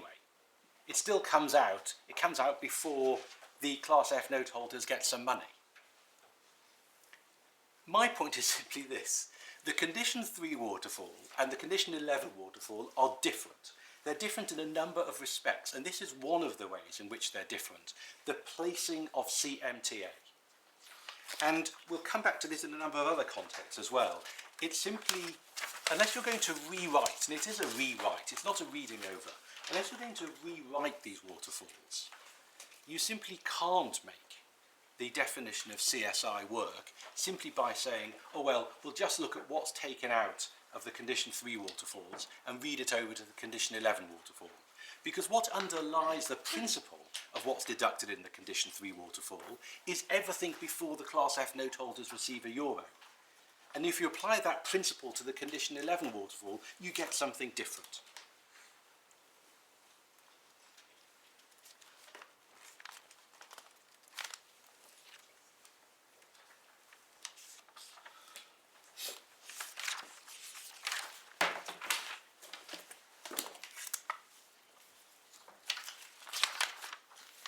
Now,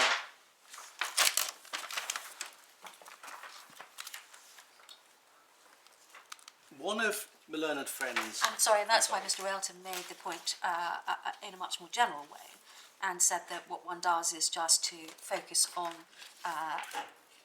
liabilities, and then one can find those liabilities and pick them out in the waterfall in 11, in Yes. effect.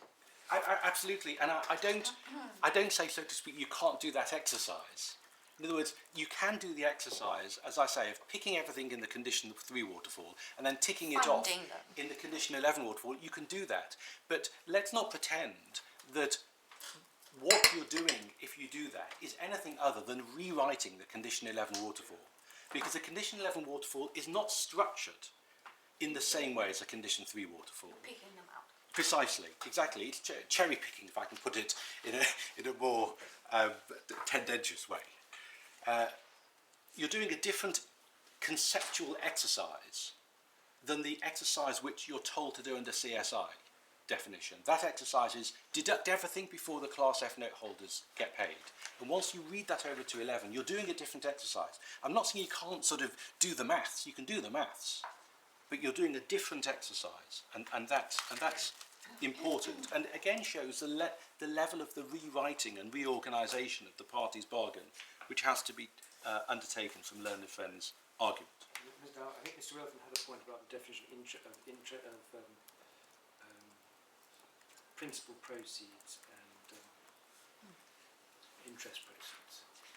Yes, that was a point. I don't recall seeing that point in writing, and I'll. I don't think it's in writing. No, I'm not saying you can't. Obviously, you can take it, and I just want to think about it a little bit more. When it was made, just to respond to it briefly now, my initial thought and submission is that one has to look at the definition of cumulative subordinated income for what it is. It doesn't, in my respectful submission, help to say, well, if you go into the definition of interest proceeds, conceptually, interest proceeds could be proceeds which are paid under a Condition 11 waterfall, which I understood to be the point that was being made. When one, so to speak, digs down into the definition of interest proceeds, one still has to come back up into the definition of CSI. And in my respectful submission, that makes it clear that what we're talking about is what you're deducting are Condition 3 waterfall amounts.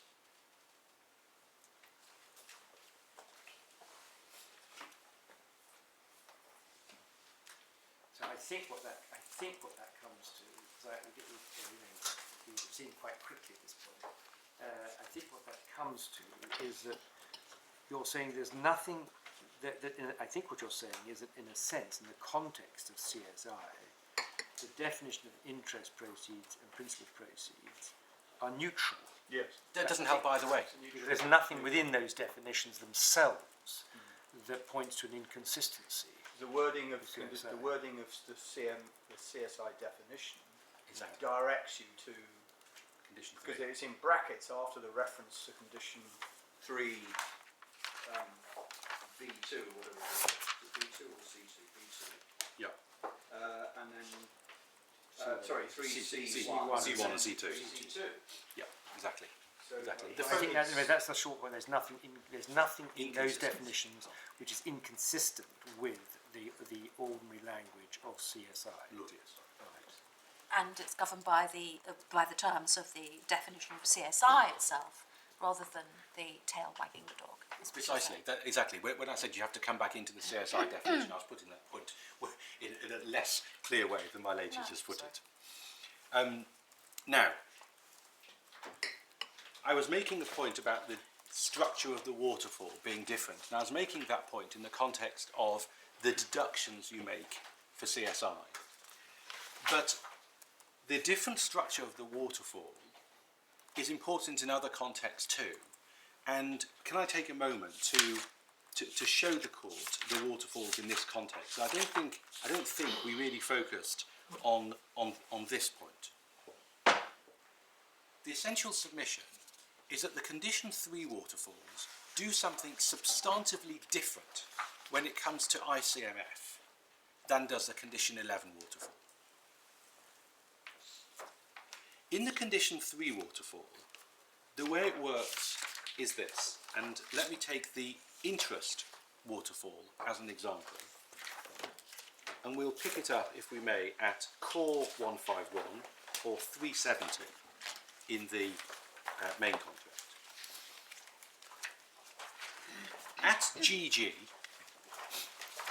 we pay Class F secured income until the Class F, sorry, let me start again. We pay the Class F noteholders until the Class F secured income threshold has been reached. So stage 1, you pay the Class F to the level of the threshold. What do you do then? Stage 2 is, and put this in square brackets, so I'll come back to this, any CMTA, that's at HH. I'll put that in brackets for the moment. I'm really focusing on ICMF. The real stage 2 is in II. You pay ICMF, provided that you don't go over the 50% threshold point. So you've paid Class F noteholders to hit the threshold. You then pay ICMF until you hit the limit of an ICMF payable, and then at Roman 2 in II, if the court is with me, I'm now 5 lines up from the bottom of the page. You go back to paying the Class F noteholders again, if I can paraphrase. So the structure is Class F noteholders to the threshold, then you pay ICMF, square brackets, some might have to be deferred, close square brackets, and then you go back to paying Class F noteholders again. We find the same structure in the condition 3 principal waterfall. If we look at page 155 or 374 in the main contract, Z, the payments of principal to Class F noteholders until the Class F secured income threshold has been reached. AA, to the payment of any CMTA. BB, after the threshold has been reached, the payment of accrued and unpaid ICMF. And then CC, we go back to paying Class F. And when we pay Class F in CC, we pay principal first and then interest. So the structure is Class F first, till the threshold, then ICMF, square brackets might be deferred. Sorry, I'm sorry. Then ICMF, square brackets, it might be deferred, some of it. And then Class F again. It's a sandwich. The condition 11 waterfall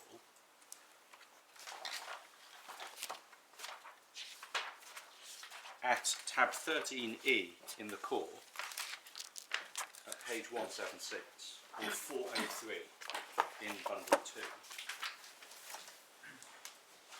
is different.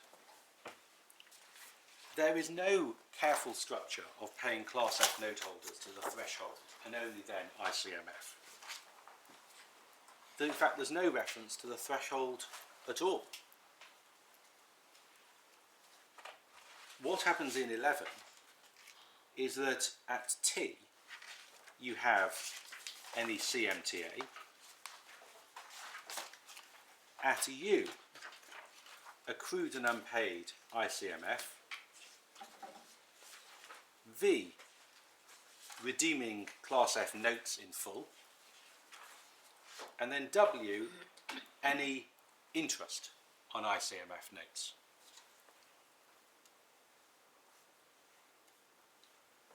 It's a completely different structure.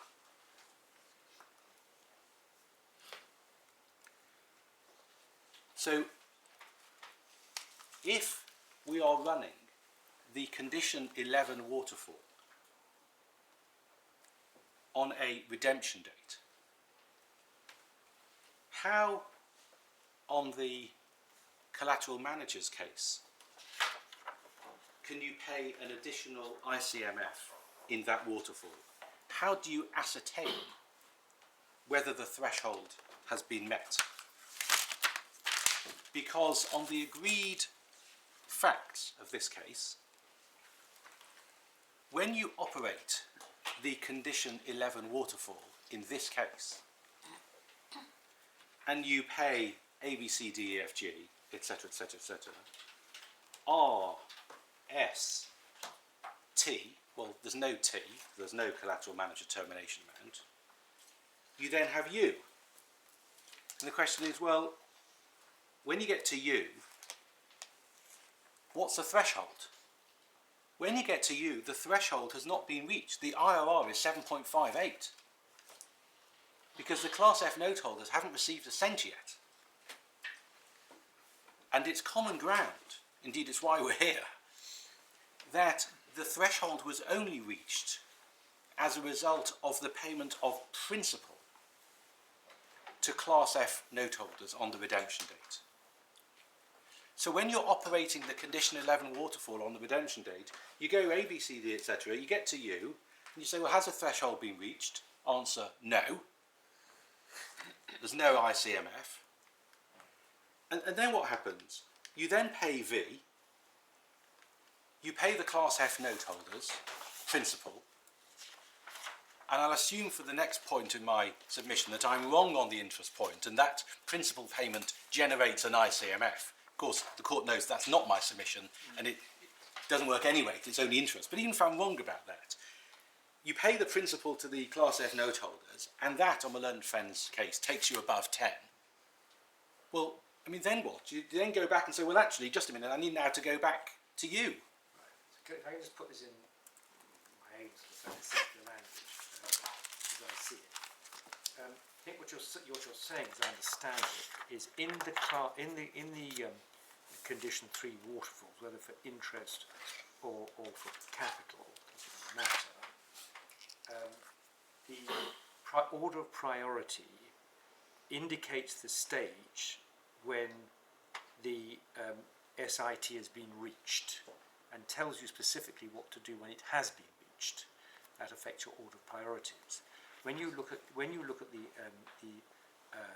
condition 11 waterfall, there is no such priority fixed by reference to the SIT. Yes, that is what I'm submitting. I'm taking it perhaps a little bit further, but it all really comes from that point, if I may say. I'm going a little bit further to say, not only is there no reference to it, but the order doesn't work either. In other words, let's just assume there was no reference in the condition 11 waterfall to the threshold. But the Class F noteholders were paid before ICMF was payable. The collateral manager might then be able to say, okay, there's no reference in the condition 11 waterfall to the threshold, but the fact is they've got some money, and the fact is that money has taken them over the threshold. The ICMF is payable after that money to the Class F noteholders is payable, and therefore the ICMF should be due. My submission is that the collateral manager in this case has got two problems. The problem which my lord identified, that there is no reference to the threshold at all. But there's an addition... Which affects the order of priority. Yes, absolutely. That's the point. But, yes, exactly. But perhaps I'm making an unnecessary point. Let's say, for example, the condition 11 waterfall said Class F noteholders, but said nothing about thresholds. Then ICMF.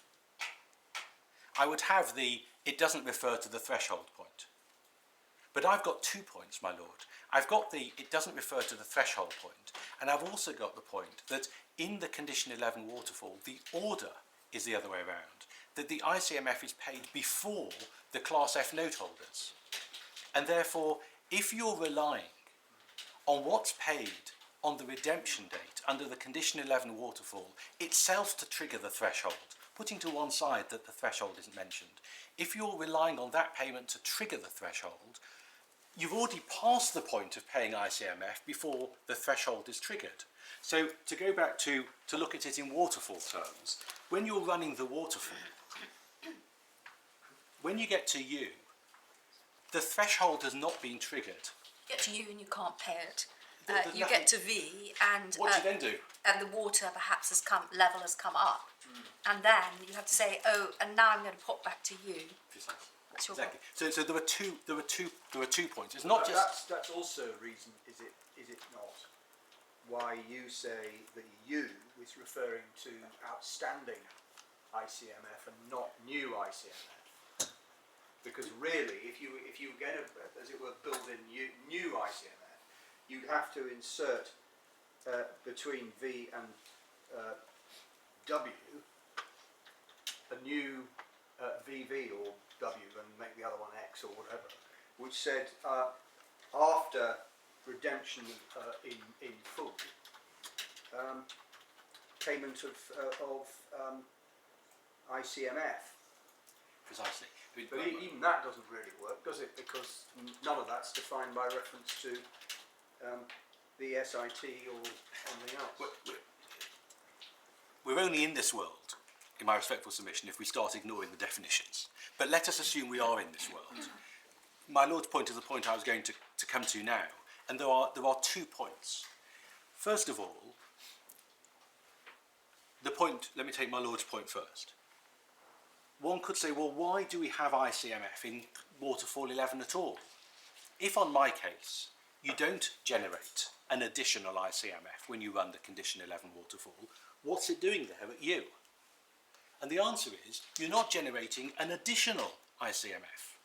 There may well be ICMF which has accrued and been unpaid, and this is where I started. And given the ways we saw the definitions work, it might well be that there is ICMF out there which should have been paid, hasn't been paid, it's been deferred, it's not carrying interest. And the Condition 11 Waterfall, which is run when the transaction is coming to an end, on enforcement or on optional redemption, is saying, well, just a minute, if you've got ICMF, which perhaps you should have paid two years ago, and you haven't paid it, and it's not carrying any interest, that's got to be paid before the Class F Noteholders get something.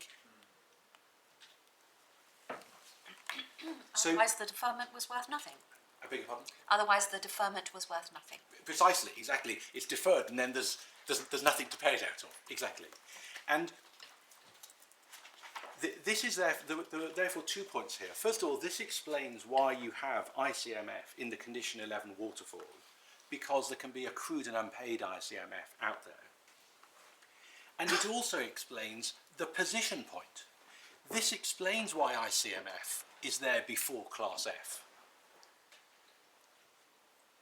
It would be strange in the extreme, I would respectfully submit, if when you're running the Condition 3 waterfalls, whether interest or principal, the carefully calibrated order in each of those waterfalls is Class F a bit, up to the threshold, then ICMF, then Class F. But in Condition 11, if there's an additional ICMF generated, all of that comes first. I mean, this is in addition to the how do you actually operate the waterfall point, which I've already made. This is a conceptual point. It simply conceptually doesn't work. And the reason why you have U there, and the reason why it comes before V, is because U is essentially a quasi-debt, sort of in the waterfall, which should be paid. You should have paid this to the collateral manager before, but you didn't. My lady's point, because if it isn't paid before the note holders, then you've deferred for 2 years or whatever it is, and suddenly, whoosh, it's disappeared. If not now, when? Exactly. If an example of why it would be a good idea to have an optional redemption, that would be it, wouldn't it? Lord, yes. Absolutely. Sorry, we should really say my lady, yes. My lady's point, exactly. Now, in this context, can I respond to 2 points made by my learned friend in writing in his paragraph 35, where he deals with some of this argument. And he makes the following points. First of all, it said that interest and principal are dealt together in the Condition 11 waterfall dealing with enforcement, but separately in the pre-enforcement waterfalls. Now, I mean, obviously the court has a point that the Condition 11 waterfall is not just for enforcement, it's also obviously for an optional redemption, that's why we're here. But it is wrong with respect to say that interest and principal are dealt with together in the Condition 11 waterfall.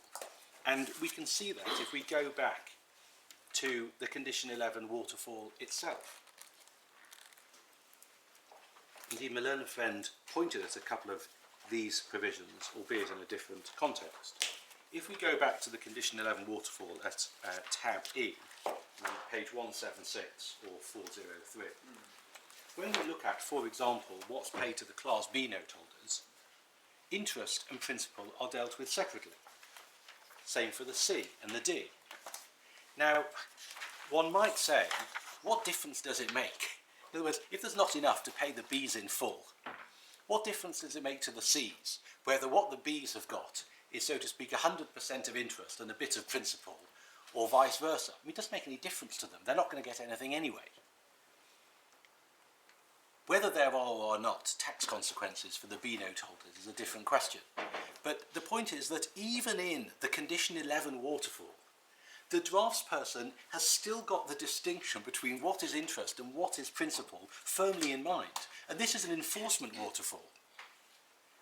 if you're going to rewrite any of the bargain, you could easily have said, as you have, so to speak, in V, you could have said, in redemption of the Class B notes in full, including all interest. But that's not the way it works. You have H, interest, except deferred interest, and then I, principal, including deferred interest. So, with respect, it's not right to say that interest and principal are dealt with together in the enforcement waterfall.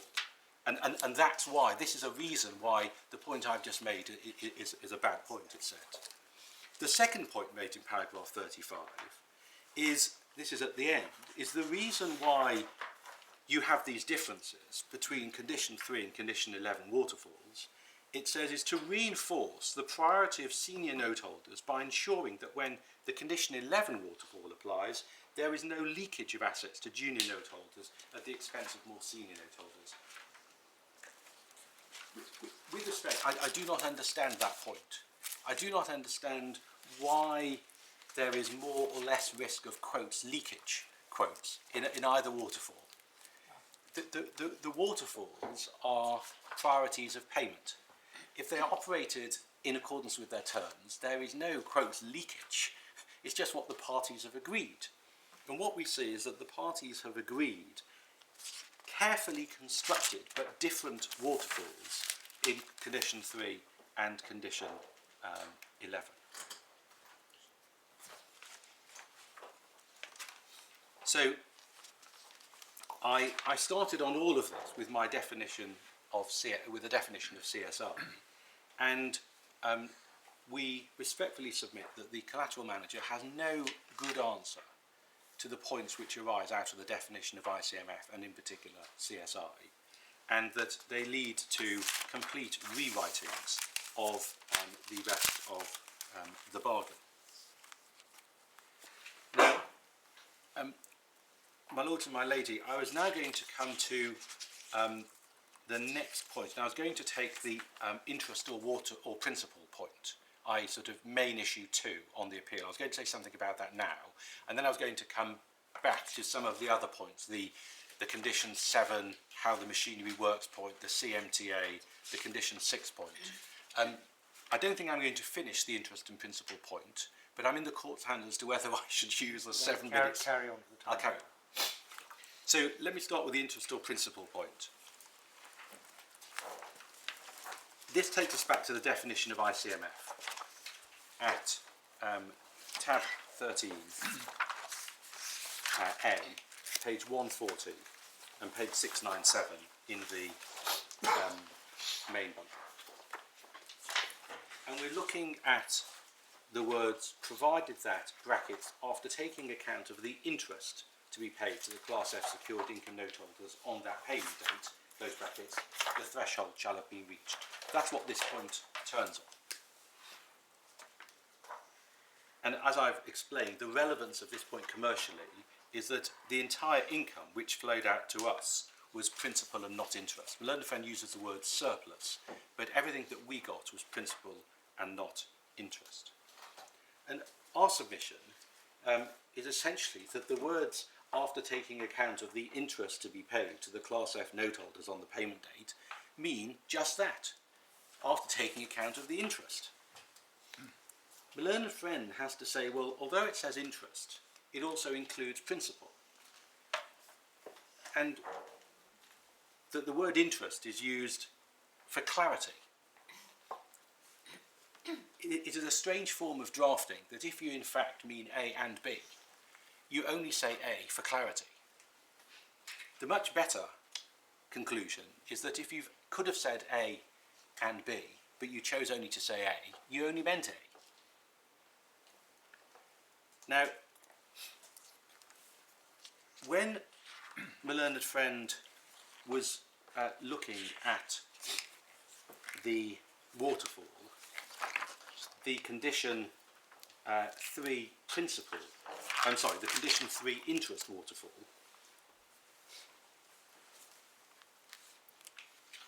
he drew a distinction in this context between HH and II in order to support his position on this point, as I understood it. again, I don't think this is the point in writing, so I may have misunderstood the point, but as I understood it, Learned Friend was making the point that you only have a reference to payment of interest in II when you're talking about ICMF, but you don't have that in HH when you talk about the CMTA. And a distinction was drawn between the two. The problem with that submission is that if we look at the provisions dealing with CMTA, and for this we need to go to tab G in the call. This is condition 18, which we'll look at a little more tomorrow morning. At page 186, we find that in this respect, ICMF and CMTA are similar. The respects in which they're similar, the respects in which they're different. In this respect, they're similar. Because also in 18.8.3, 186 in the core, 590 in bundle 3, if, as at a payment date, after taking account of the interest paid to the Class F secured income note holders on such payment date. So again, there is a specific reference to the interest paid on the payment date and not the principal. Now, the learned friend said, well, why does this make commercial sense? Because, he says, when you look at the aggregate proceeds you've received in order to calculate your IRR, you would be looking at everything you've received, both principal and interest. But that is why these words are so important.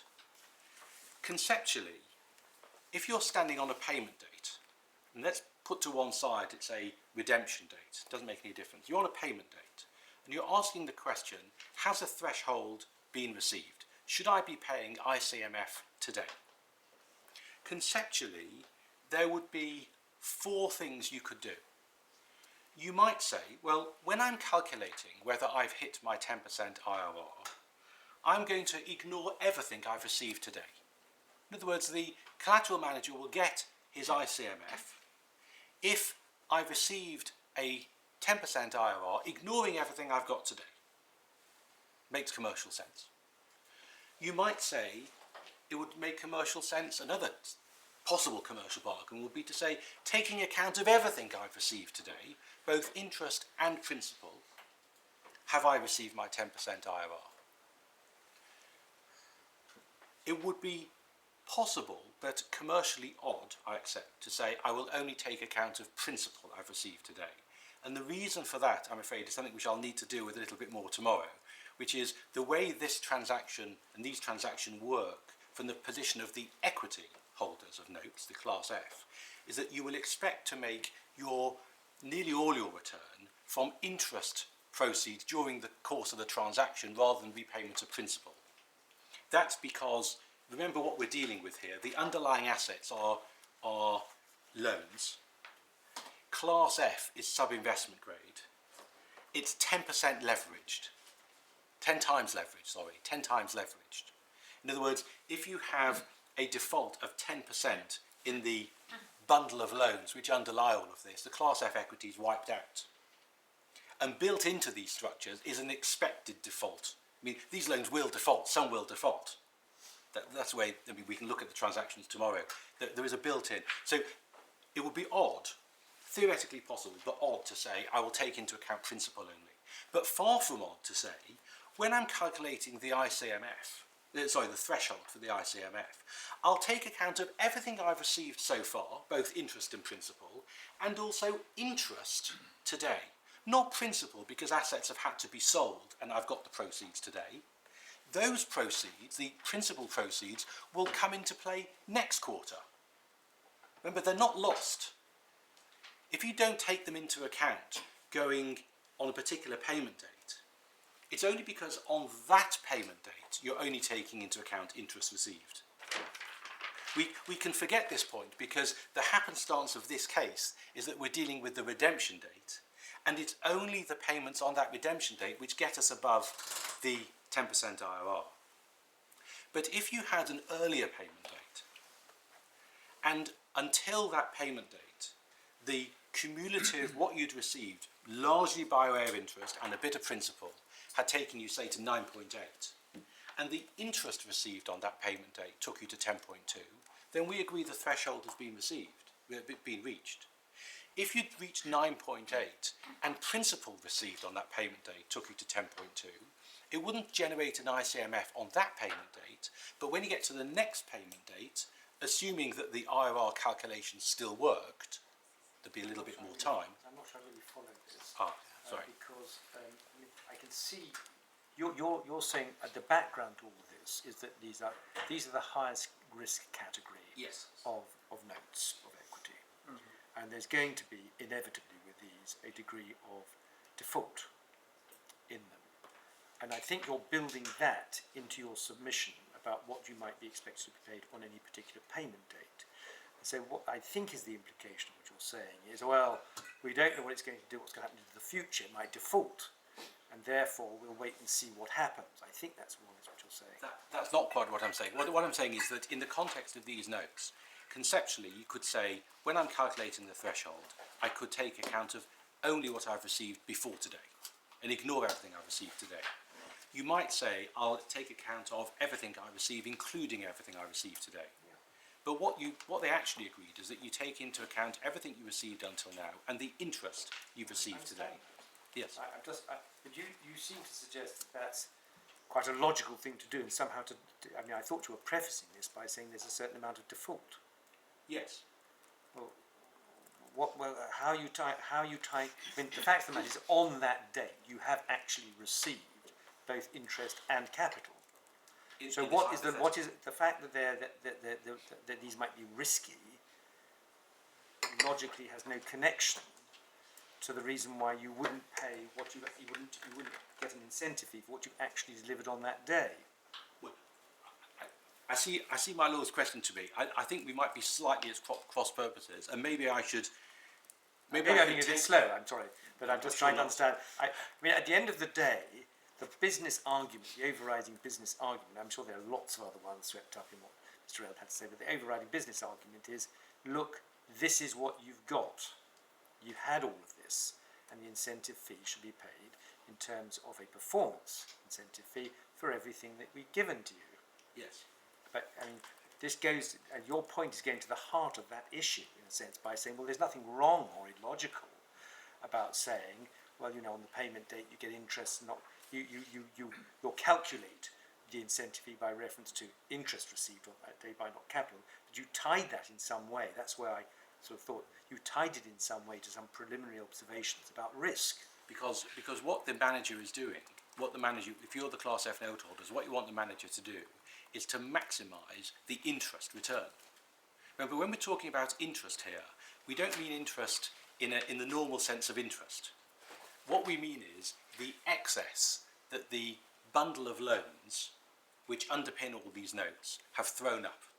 In other words, the excess which this portfolio of assets have produced. And if you're the Class F Noteholders, now I have to come back to this tomorrow, but if you're the Class F Noteholders, you would expect your return to be predominantly by way of what's called here interest. And we can see that when we look at the schedules which have been prepared as to how these notes actually worked. And we can see that until we get to the financial crisis, the way the income to the Class F Noteholders is essentially interest. And when one is looking, therefore, for a commercial reason as to why the parties might well say, I'm happy when it comes to the threshold to take into account of everything I've got until today. But if you want to include what I'm getting today as part of the threshold, that's only interest and not principal, there is a commercial reason to underpin it. Now, it's not to say that you couldn't say, take into account everything. It's not to say that you couldn't say, take into account nothing that you receive today, and the whole thing will only be backward looking. So, right. So is what you're saying, because, no more than this, that because in relation to these note holders, they expect commercially to get their money and their profit from interest, in the way you describe interest, rather than anything else, that therefore it's not surprising that they're concentrating on interest when it comes to the payment date. Is that what it comes to? It's not surprising they're concentrating on interest which is received on that payment date to count to ICM, to count to the threshold. Exactly. We may need to pick this up tomorrow.